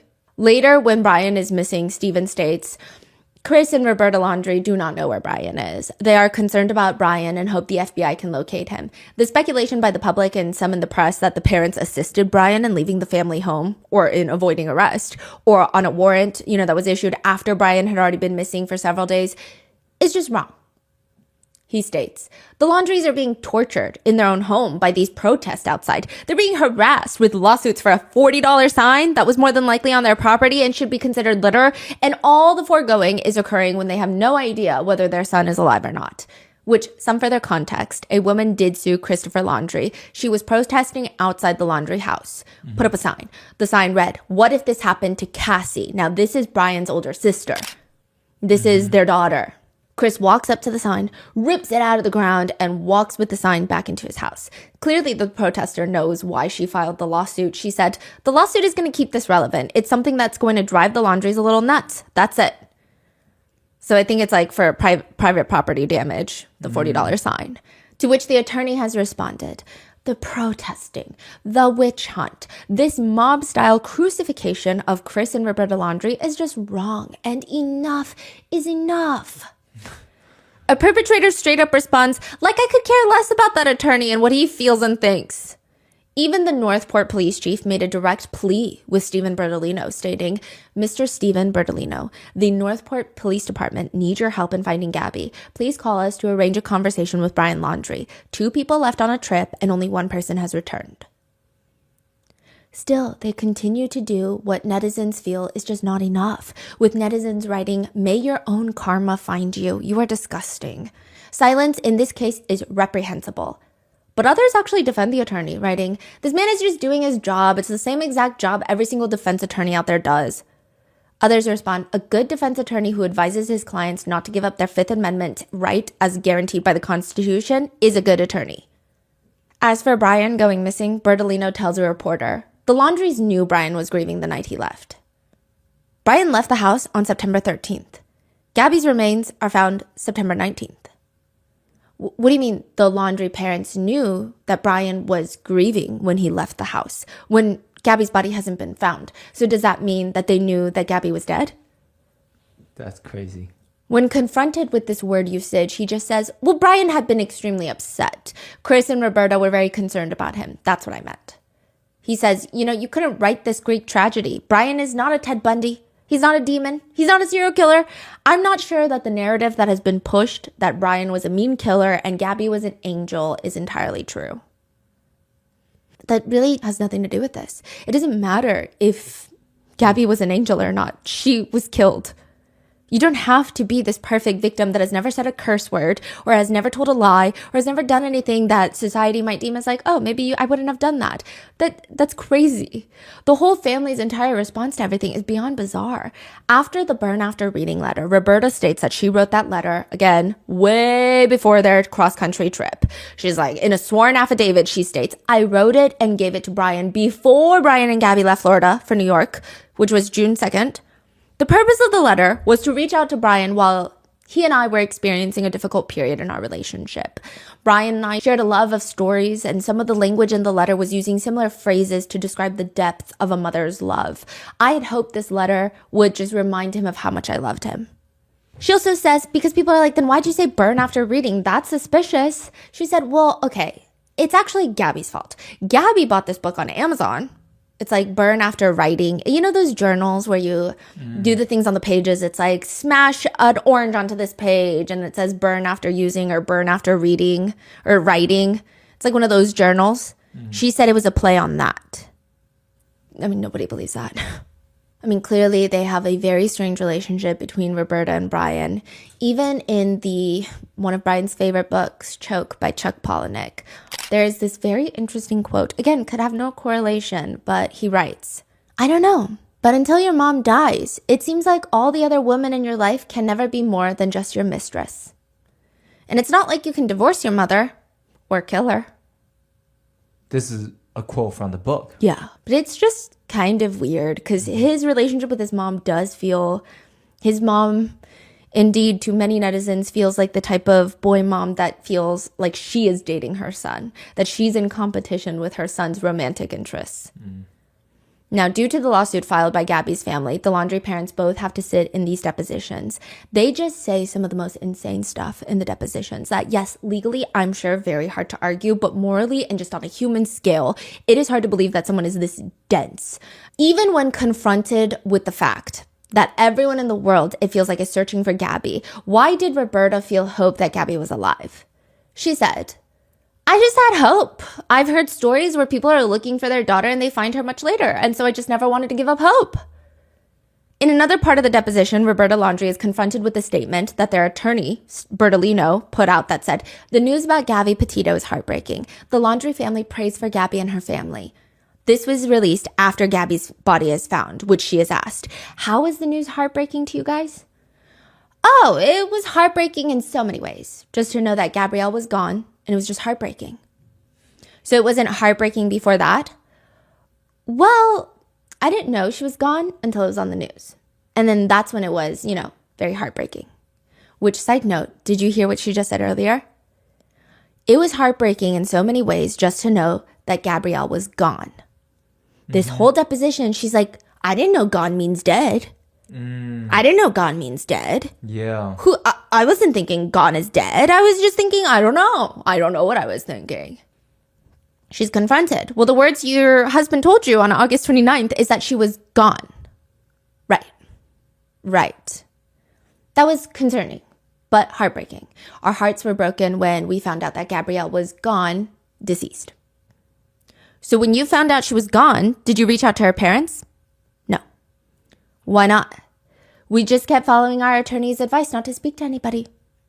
She's also questioned about a random coincidental email that she sends to Brian the day he calls his parents. So Gabby is suspected to have been killed the night of August 27th. They talk August 29th, and they hire that attorney. But also, Roberta sends Brian an email about how to get stains out of t-shirts. When? On the 29th. And she said it was just like an inside joke. She said, okay, so they ask, were you telling Brian how to get a blood stain out of a t-shirt? No. And she further elaborates, it's because Gabby was obsessed with Tide pens. And it was just like a thing. She just wanted to send it because she was thinking about them. It's like they know the whole world knows. Yeah. And we all know what they know. Yeah, it's like a very dumb. Yeah, what? Yeah, anyways. In the deposition, she further elaborates about the burn after reading letter, saying the whole thing, again, is just a joke. She says, even if they're not good jokes, I'm always joking. I would never actually think he would end up in jail. He was such a nice, good boy. I would never imagine it. I would never imagine he would go to the moon. I didn't think he would suddenly become an astronaut and go to astronaut school and go to the moon. It was just being exaggerating and silly. It was a silly letter. Like, no matter what, I love you. I love you, love you, love you. Also, Roberta, you're weird. I don't know what else to say. But at one point, she's trying to explain that things are just jokes and what kind of jokes she finds funny. She said, the burn after reading letter, she's trying to explain, it's only weird now in hindsight. She didn't know any of this was going to happen. She wrote that months and months and months ago. She said, it's like, when I went to work in the World Trade Center They, on the top floor, had this place where tourists could come and get their picture taken, and it looks like they're leaping off the building. And it was very funny, and you could put like a funny face, and then you would pay $10 for this picture. And you get a picture of you falling off the Trade Center. That was so funny, and everybody had funny faces. I'm saying this was because at the time, it was a joke. Later, when people actually did fall off the World Trade Center, it was not so funny. That is a crazy example. Yeah. Wow. Like, I don't even think I would know what to say if I were the Petito family attorney. They're just like, well, this isn't so funny now that we know that your son murdered Gabby, is it? Exactly.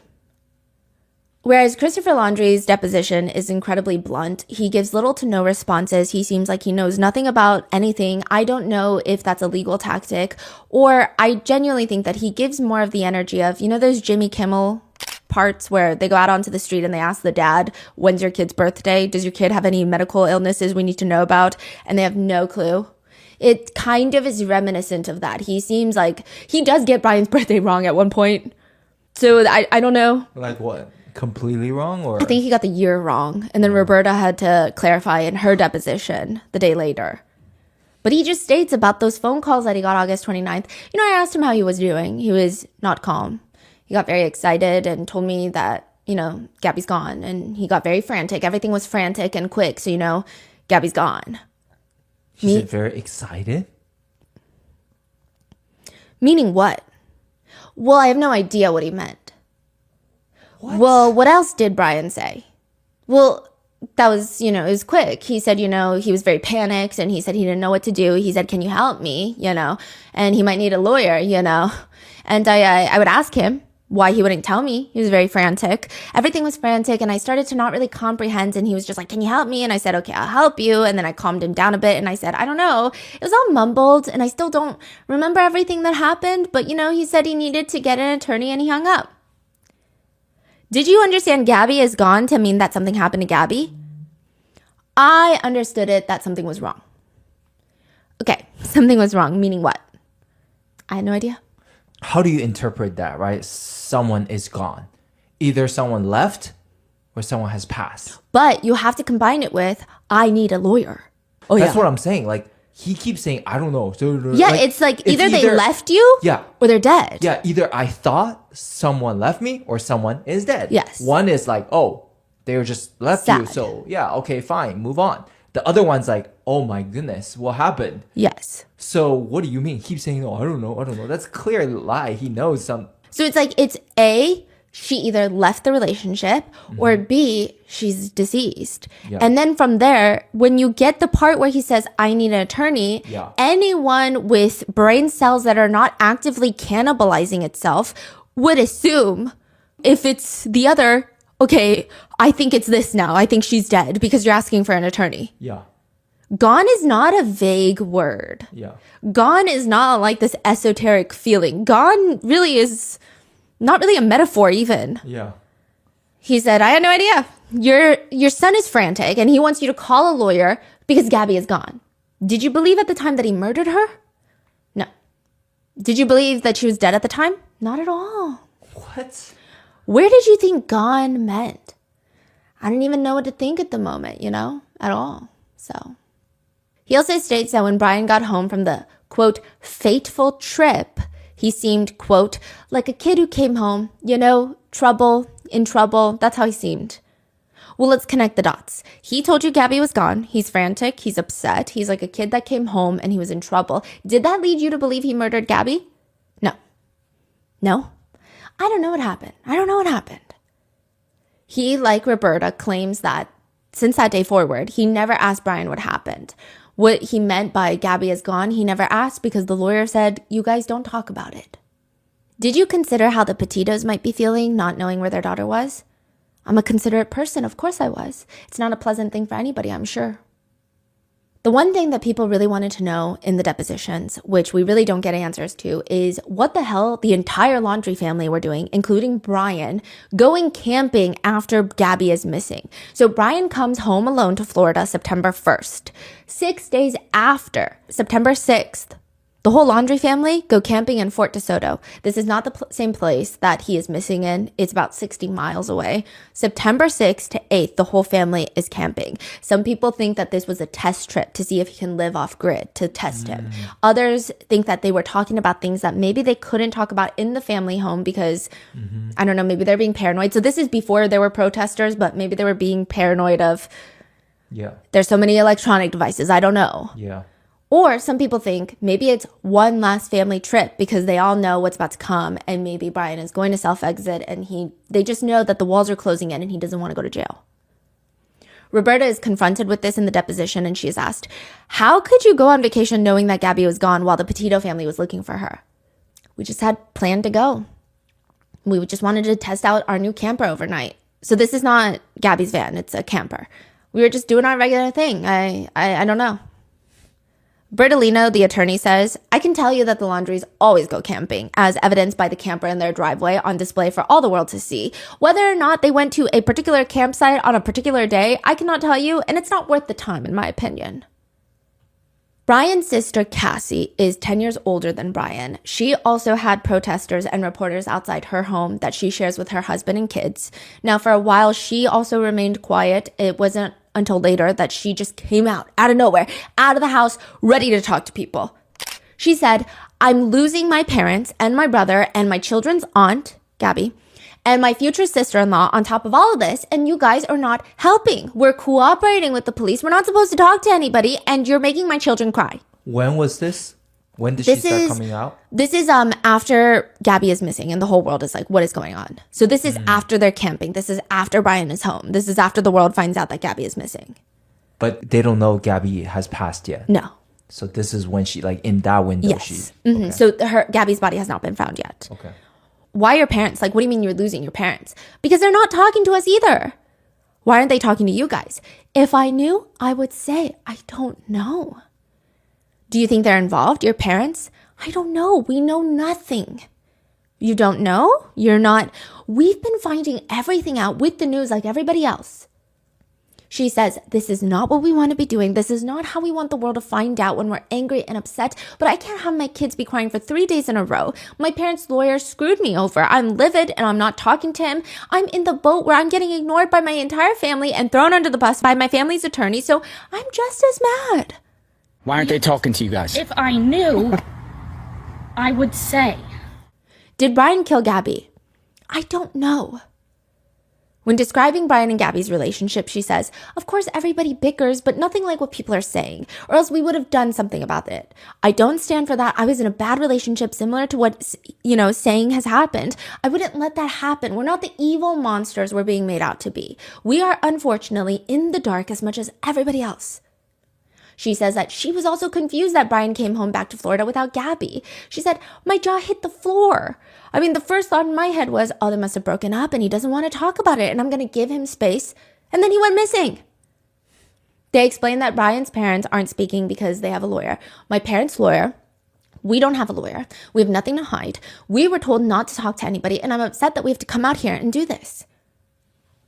Again, do you think that Brian killed Gab? I don't know. Silence is not guilt. The FBI told us not to talk. The sooner he is found, the sooner this is over for us. I would tell my brother to just come forward and get us out of this horrible mess. To which one netizen comments, the parents picked their murdering son over their daughter and grandchildren. Lovely people.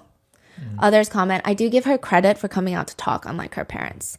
But Gabby's parents and most netizens still don't understand why she couldn't do anything to try and get Brian to speak. Gabby's mom says, what does that statement even do? It does nothing. She might have been out of the loop from the beginning. Who knows what the parents kept from family members? But instead of saying that, if these people supposedly loved Gabby, if she's like a sister, if your kids love her so much, why aren't you begging them to talk?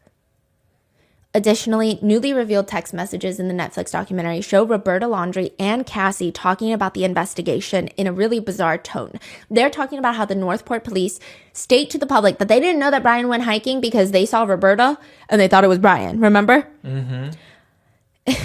But Roberta texts Cassie. The Northport police said Brian and I have a, quote, similar build. Boy, Brian would be not happy about that.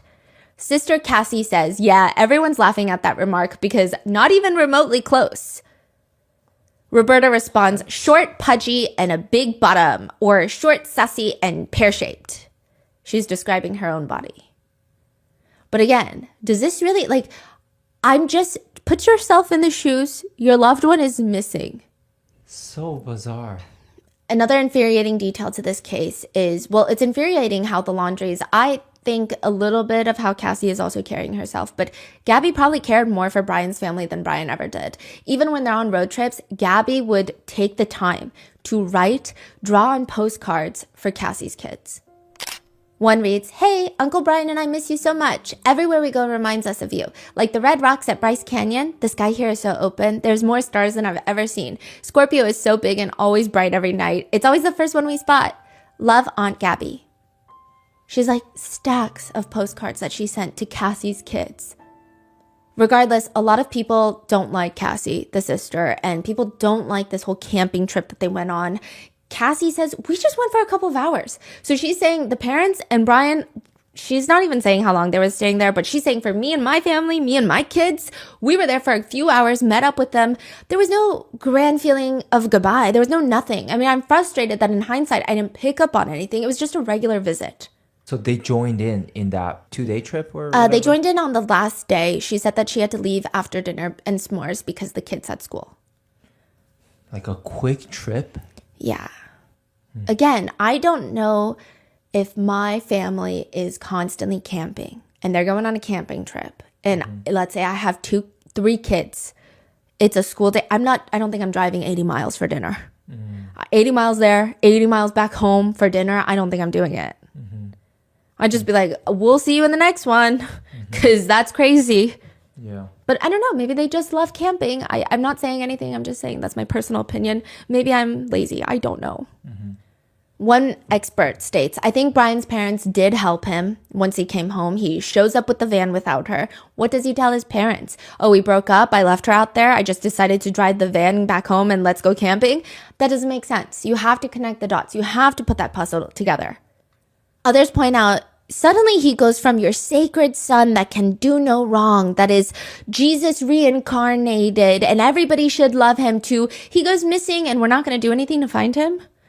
That's very strange. But the attorney Bertolino, in defense of the laundry, says, when you've got a gaggle of press and screaming public out at your door 24 hours a day, do you think that Brian and Roberta are going to go down to Walmart and start putting up signs, help me find my son? Now, he does say Brian. He means Chris and Roberta, the parents, but he does say Brian and Roberta. Interesting slip, but regardless. With the new Netflix documentary being released, there are once again circulating theories that Brian Laundrie is actually not dead because of the way that the Laundries have handled themselves when he goes missing. Because of everything that's progressed, they just feel like he is alive and he is out there. There have been old pictures dug up of what someone resembles Brian eating at a restaurant in Mexico. Another of someone who resembles Brian eating fried chicken with the caption, did Brian Laundrie come in for fried chicken tonight? There's a TikToker who looks similar to Brian Laundrie and had to make his whole TikTok account called Not Brian Laundrie. A lot of people are just taking this at face value, with some people running with the conspiracy theories that he's alive. Somehow he faked his own death in the reserve with the help of his parents, and he is out there. I mean, that's a mom who would do anything for her son, clearly, and she probably stated that once before in her deposition. So he's got to be free, watching all this unfold. Others argue, what if he didn't even leave the country? That's so hard. What if he's in that house? A lot of people are taking drone footage of Roberta and Chris Laundrie gardening in the backyard. So while Brian is missing, Roberta is gardening nonstop. And they say it looks almost at one point that a hand is coming up from out of the soil. So what if they had some sort of system under there that he could crawl under and hide, and they're hiding him? There have been all sorts of conspiracy theories that they have tunnels built under the house. He's under the garden. At one point, he would have been under the shed. People are like, the FBI need to check the cameras. Other conspiracy theorists believe that Brian is alive, but not under the garden, not in Mexico. He's likely somewhere in the Appalachian Mountains, with some reports stating that they are certain that they interacted with him on the trail. Now, I will say a few things about this. A lot of these conspiracy theories were from before Brian's remains were found in the Carlton Reserve. So before they're found, people are like, I just saw him in Mexico. Here's a picture of him, of what looks like him on the Appalachian Trail.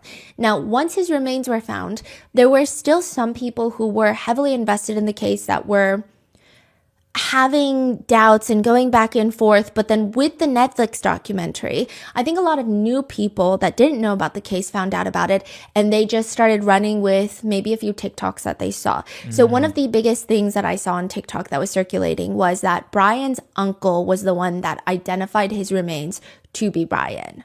A lot of netizens are saying that Brian Laundrie's uncle was the one to identify the dental remains, which means he could just lie and say it's a match, except it's not true. So with Brian, the first thing that was identified was his dental remains because it's fast. It's way faster than checking DNA of someone. So they confirmed the dental remains and then they did the DNA.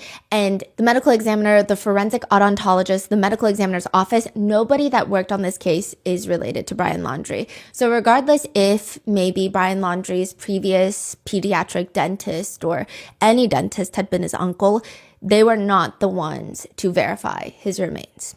Even if they cross-referenced, they did DNA, they did everything. So it would be very hard. Now, if you're saying maybe there's only a few teeth, like maybe, because I saw some people are like, what if he just plucked out his teeth and left them? There were also some rumors on TikTok that not a lot of bones were found and just a few teeth were found. That is also false. The vast majority of his bones, including very large bones that you just cannot live without, or it would be very difficult to expel them from your body and be alive without proper medical care. Yeah, they were there and they were confirmed to be Brian Laundrie's.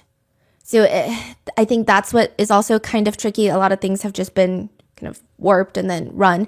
I do think that when he was missing, a lot of people felt like he was on the run. So it's almost like they're taking sentiments of that and it's kind of warped into this thing.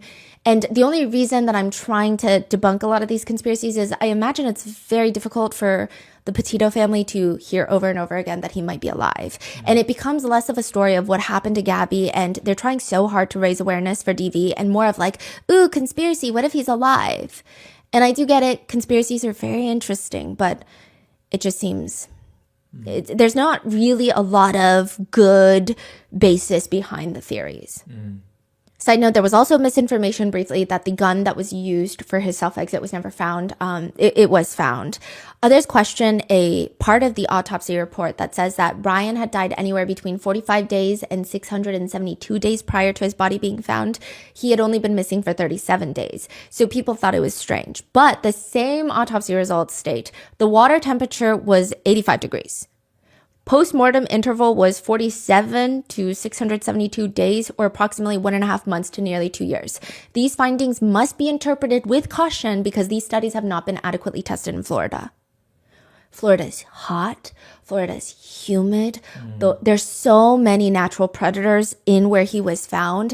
It is not the most unbelievable. So people were saying Gabby was found weeks later, but her body is generally intact. But she was found in Grand Teton. He's found 3 feet submerged in water for weeks in humid, hot weather with lots of animal predators. And so people were just saying, I mean, could it really do that much to a body? Yeah. I mean, just even different temperatures of water that a body would be submerged in, you would be surprised at of decomposition, of how much it varies. I wonder, like, even just a couple degrees will mean everything for the reaction of and the types of bacteria that are harbored in those types of swamp waters versus like ocean water or fresh water, like a spring, that would be very different too.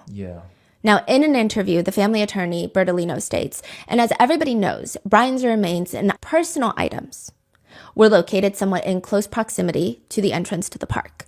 So a lot of people think he sounds like he's saying identifying items, which sounds very like you want to put identifying items near entrance the body to be like, oh, this is my identity. But he says all that speculation came from legal experts that Brian is still alive, that were on these 24-hour news shows that had to fill in some time. And what better way to fill in some time than make up stuff? There was speculation that there were burner phones, that we were dressing him in funny outfits and sending him across the Mexican border, sending him across certain bodies of water to other countries. All of that was just to fill in the networks that just had to fill in some time. He says he wants to laugh when he thinks about how horribly Chris and Roberta Laundrie were treated by the media. He says, I think the media needs to check itself. I can tell you that I had several words with some producers for the media when they wanted me on their shows. They went from reporting the news to making up the news, and it was just horrible.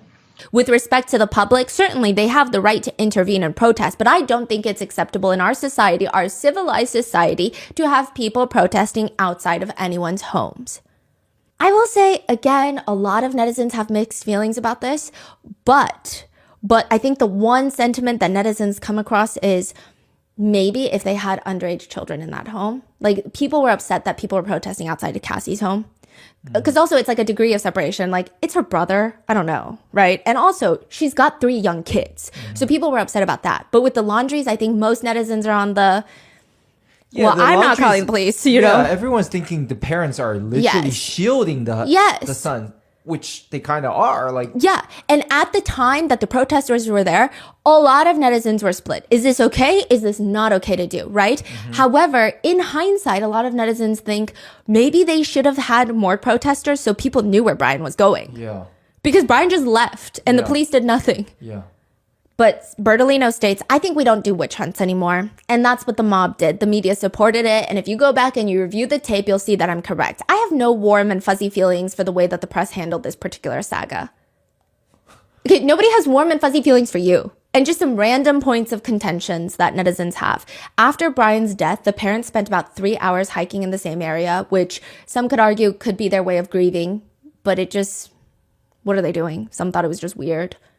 So it seems with most netizens that have been following this case pretty closely and have been following the work that the Petito family have been doing, it's pretty clear that Brian is dead is what most netizens feel.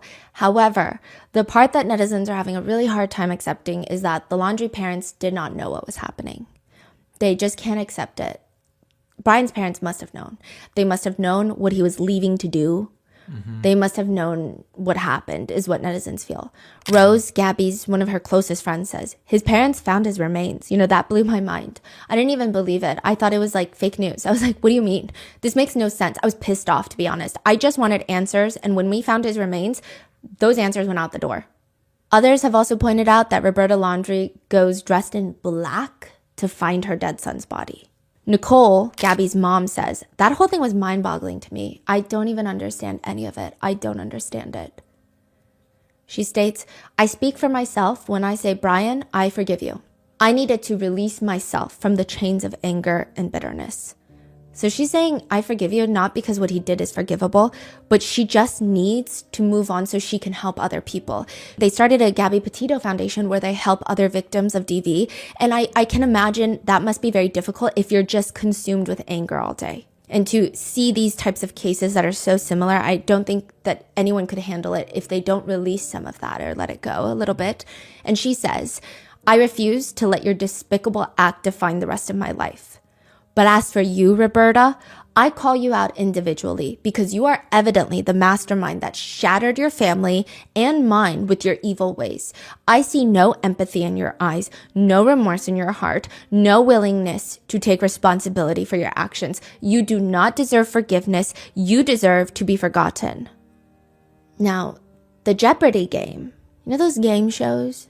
There's a game called Jeopardy, and they asked a question during the actual show that reads, in 2021, fugitive Brian Laundrie ended his days in Florida's Mayakahatchee Creek Park, home to these long and toothy creatures. So now you're supposed to be like, the answer is alligators, or what is alligators? That's how they phrase it. I don't know why. But the answer is alligators.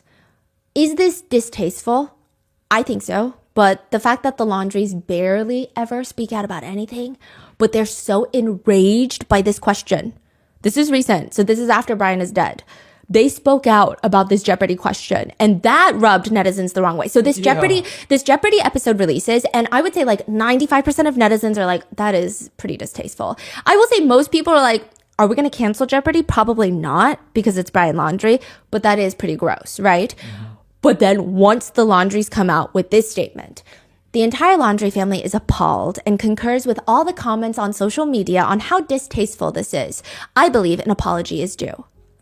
Please. For this distasteful Jeopardy question to be posed only highlights the sensationalism that surrounded this tragedy and puts salt on the wounds of a family that has not been afforded any rights or privacy when the family themselves did nothing wrong.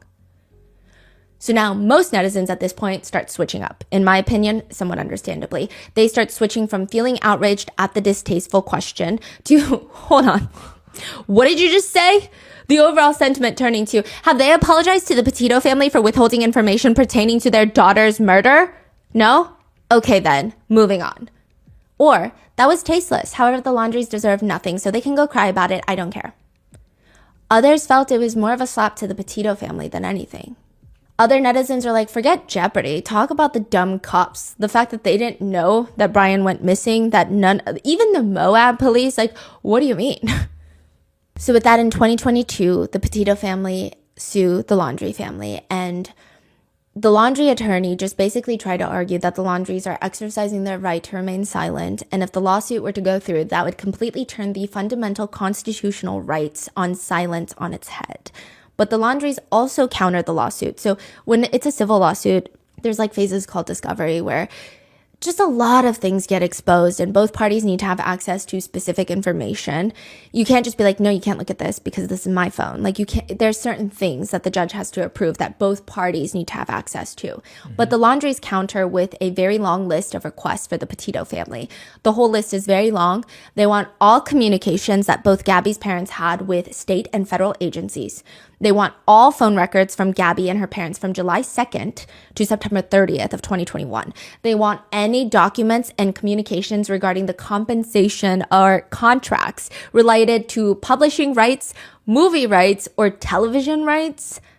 That's so gross. Yeah, you know what's even more gross is the fact that sometimes the damage is done by requesting something. Yeah. So the Petito family, they are not thinking about movie rights or television rights. But when the Laundrie family requests that, you will see a good group of netizens turn around and say, yeah, they're on too many TV shows right now talking about what happened. You're right. Maybe the foundation is like, they want more fame. Even asking for something that probably doesn't exist is already planting seeds in a lot of the public's mind. And I think they knew exactly what they were doing, in my opinion. People commenting are saying the nerve that they have to request anything at all from Gabby's parents, though, is despicable. They also argue in the motion that they should be, quote, protected from annoyance and embarrassment, and the public curiosity is not a reason to require them to discuss personal and heart-wrenching details. Another insane detail to add, Roberta drives the Mustang, the silver Mustang that Brian drove to the park to the deposition. They have other cars. Why do you have to drive that specific car? To which one netizen comments, this is a whole, my son is more important than your daughter moment. That woman is really evil. They reach an undisclosed settlement in 2024, but the Laundrie family have not had any criminal charges filed against them. And with that, the Gabby Petito family have started the Gabby Petito Foundation. Nicole says, we started the foundation. We just want to bring attention to the dangers and the signs of DV, more awareness, prevention. I mean, we would do anything to bring Gabby back, but that's obviously not possible. So we have a choice. We can do nothing, or we can use her voice, her platform, and try to change lives for others. Help people make sure that this story doesn't happen again. They've been big in advocating for what is called the lethality assessment protocol. It's a series of questions that police officers are trained on to get further context on DV-related calls. It's not even just the way they ask the questions, it's the questions themselves, it's the way that they're told to gather these responses, because a lot of DV victims feel like they need to take the fault. Because if they let anything happen to the abuser, it's probably going to come back 5 times harder on them if they ever get out of jail, or if nothing happens. God forbid they tell the truth to the police and then they're still not taken to jail, which happens a lot. Gabby's father says, I hope when I leave this place and I get to see her again, I can ask her, did I make you proud? I hope she'll say yes. Gabby's story has clearly resonated with a lot of people. One netizen writes, Gabby saved my life 3 years ago. I didn't even know her, and I wish she was still on this earth to thank her in person. I left my abusive ex of 6 years once I followed this case and I heard how she was taken away. I will forever be thankful for her. I will always think of her, and I love you, Gabby. There has been a lot of discourse about how Gabby's story was covered and how so many other people go missing and never get coverage. Just in Wyoming, which is where Gabby went missing, 710 indigenous people, mostly girls, have gone missing in the past decade, and none of them have hit national headlines to any degree that is even comparable to Gabby Petito's story. A lot of people were upset that the minute someone goes missing that's not indigenous, that's all the entire world can talk about. With one reporter saying, imagine the men and women and children in the community where the last 10 years, more than 700 indigenous people have gone missing and nobody has said a word, but one missing white woman turns up in their backyard and the world suddenly pays attention. Joe Petito, Gabby's dad, saw the news. And he felt the initial wave of shock and anger. Like, what do you mean people only care about my daughter because she's white? I'm sure on a personal level, you feel slightly attacked, taken aback. Like the worst thing that could have happened to Gabby happened. And people are saying, why are we only talking about Gabby? He said, when I heard that, my initial reaction wasn't a positive one. Saying Gabby's color was the only reason, I was taken aback by that. But he said, instead of anger, he took a deep breath and he said, then I started looking into it. I did a deep dive. I looked at popular missing persons cases. And yeah, the ones that hit the mainstream, they all look the same. And so he has spent the last 3 years advocating for missing Black, Brown, and Indigenous people through the foundation. And also, we're working on a lot of lesser known cases, so keep an eye out for those coming soon. But it's just, it is interesting to see how he didn't just lash out in anger. Mm-hmm. And yeah. But a lot of people have said this case serves as a really good message on DV. I mean, everything that you expect of Gabby stating that she's the one that started the fight, she did something that warranted the abuse, she's the one that instigated it, she's taking responsibility for Brian's actions. That's typically what victims do. Additionally, the fact that Brian is taking her phone and her keys, that should have been such a red alarm for the officers. It's not your phone. It's not your keys. You can't take other people's belongings. Mm-hmm. And the fact that you think that you can is crazy. Like, that's already abusive. The Petito family filed a $50 million wrongful death suit against the Moab Police Department, to which, okay, there was a lot of backlash when they filed this lawsuit, with people saying, why is it that parents just love making money off their dead kids? Wow. Yeah, let's not even get me started on that rant, but every single penny would have gone to the Petito Foundation. So it's, even if it didn't, it's just like, what are we doing right now? But they state the four of us, her four parents, don't want to be here. We would give it up in a second if that meant that she was back. Unfortunately, this is the best way to have those changes made. It's that simple. A segment of the lawsuit reads, the officers never directly questioned Brian about whether he hit Gabby or how she ended up with scratches on her face. The officers egregiously misinterpreted Gabby's extreme emotional distress, seeing it as the cause of domestic violence rather than the result. Negligence deprived Gabby of her safety and ultimately her life. They brought up other things where Officer Pratt, the main one leading the investigation of the Moab, when they pulled the couple over, he went on a podcast once and he said, it's just too much paperwork. Like, there's no way I'm doing all that paperwork. Like, people have said he loves to say stuff like that. But still, there are some people who see the body cam footage and they see nothing wrong with it. They say, sorry, parents, but she admitted she was the abuser. This is always about the money. These parents are disgusting. And to kind of fuel those netizens, even the police department, Moab, described the lawsuit as, quote, a substitute for a GoFundMe campaign. Gabby's father responded, Moab still doesn't get it. This case has never been about money. Ultimately, a judge dismissed the lawsuit against the Moab police for Gabby's death. A spokesperson for the police department states, Gabby's death was a terrible tragedy, but there was no way for the officers to predict what happened later during the couple's trip. It's clear the Moab City Police Department officers are not responsible for Gabrielle Petito's eventual murder. Our officers acted with kindness, respect, and empathy towards Miss Petito. Clearly, netizens feel differently, with one comment reading, they had two witnesses telling them that very clearly he was hitting her. Others stating, what were the police supposed to do though?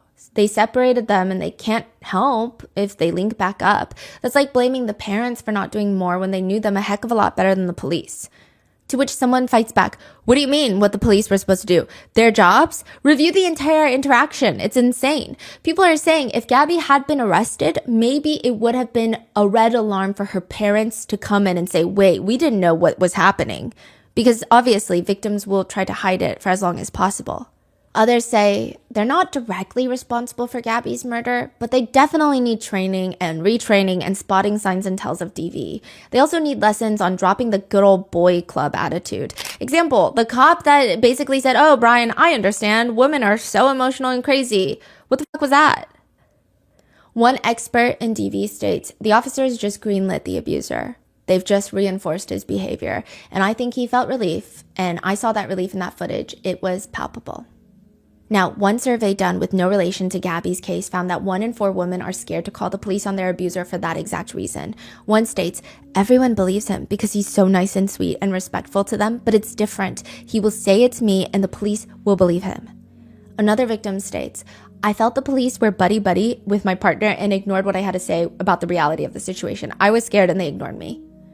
The survey showed that 1 in 4 women reported that they had been arrested or threatened with arrest during a partner abuse incident in which they were the victim. One person wrote, they believed him every time because he didn't leave marks, but this time he did, and they accused me of hitting myself in the face because they would tell me that we need to separate, and since I had nowhere to go, I should sleep in my car. He had cuts on his knuckles from hitting me, and they said I should be charged with assault. The Moab Police Department even questions, would Gabby be alive today if this case was handled differently? That is an impossible question to answer. Nobody knows, and nobody will ever know how to answer that question. Gabby's entire family took a trip out to where Gabby was found. Nicole says, as soon as I landed in Wyoming, the only words coming out of my mouth were, oh my gosh, because of how beautiful it was. Once we got to where Gabby was, you could just feel her presence and her spirit there.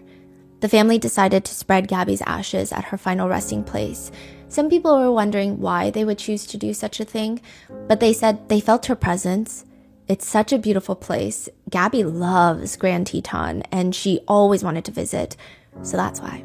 And all of her family members say they just felt her there. Even when they went to spread her ashes, they took this group photo, and there's this huge orb in the middle of the photo, and they say Gabby. It was Gabby with them.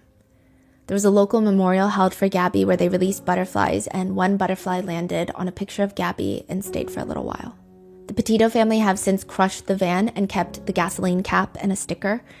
Last year, during the 3-year anniversary of Gabby's death, her dad writes online, 3 years ago, you were taken from us. We can't stop crying when we think of you. There is no waking up from this nightmare. I ask anyone who reads this to please share a missing person flyer today. They all have matching tattoos that Gabby had on her arm that says, let it be, with an ocean wave. And they say the only question that they have is, why couldn't Brian just let her be? As for the laundries, they have remained very private still. But with the Netflix documentary being released, Stephen Bertolino, the family attorney, releases a statement. The documentary was what we expected, one perspective depicted as the truth as seen through their lens. Similar to Republicans and Democrats fighting it out lately. Each side believes their perspective is correct, hard to see through the lens of the other with all the noise and distrust. The documentary contained many inaccuracies, incorrect juxtapositions of timelines, and misstatements and omissions of fact, perhaps deliberate to capture their, quote, truth. Perhaps due to simple error. We all know that Brian took Gabby's life, and then Brian took his own as well. Let the parents of both Gabby and Brian mourn and remember them in peace.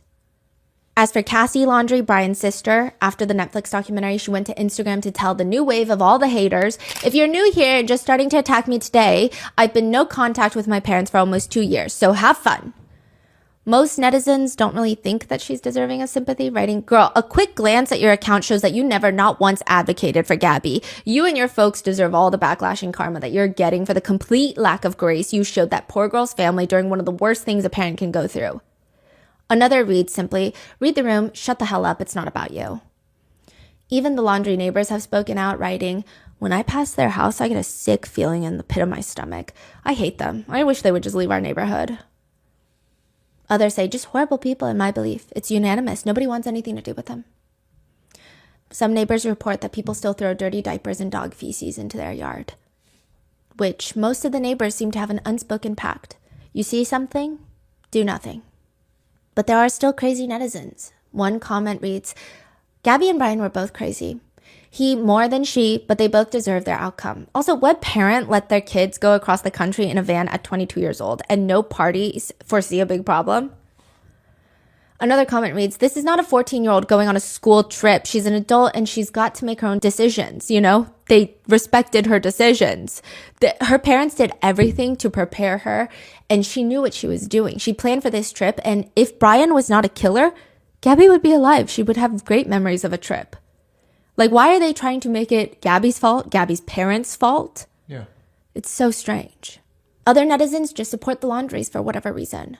They comment, why do people do this? His parents didn't murder her. They must be in awful shock too. They lost their son and they know everybody hates him. I feel for them. Some clearly don't even know what's happening. They're just basking in the fact that they're as intellectually stimulated as a bag of carrots. They comment, the public are still harassing these innocent people. It's disgusting. A better use of time would be asking, why wasn't Gabby arrested after law enforcement determined she was the aggressor in Moab? But we're not ready for that conversation that women can be abusers. What? I will say most people have some neural pathways still working in action, with majority of comments reading along the lines of, there's a reason that Brian was the way he was. It's his parents. Others say, yeah, everybody, totally. You know, say, if you hate my guts, I'll get new ones. That's a normal thing to say. No, Roberta Laundrie sounds like a delusional narcissistic creep who knows that her son was a monster and she didn't care. There's no way that she didn't know that he was abusing Gabby, is what the comment reads. Others say, I hope his parents don't live a single day in peace. Other netizens are just upset at all the police. Others point out, if Brian and his family had been black, and you got a missing person, your son is the boyfriend of said missing person, and the missing person's car is at your house, the SWAT team would have raided the entire home in 10 minutes. Rose says, I've never felt something like that before. I think the worst thing is, it's not even loss, it's someone being taken. Someone else decided that they had the right to take somebody you love out of your life forever. She says, right before I met Gabby, I was in an abusive relationship. Gabby was the one that convinced me that I deserve more. I'm choosing to live my life because it's what Gabby would want me to do. She says, I think I'm doing good. I think she'd be proud. I always described her as a light. She'll do everything to bring the light out in you. And if she can't, she will give you some of hers. And that is the case of Gabby Petito and Brian Laundrie. What are your thoughts on this case? Make sure to check out the Gabby Petito Foundation, and please stay safe. I will see you in the next one.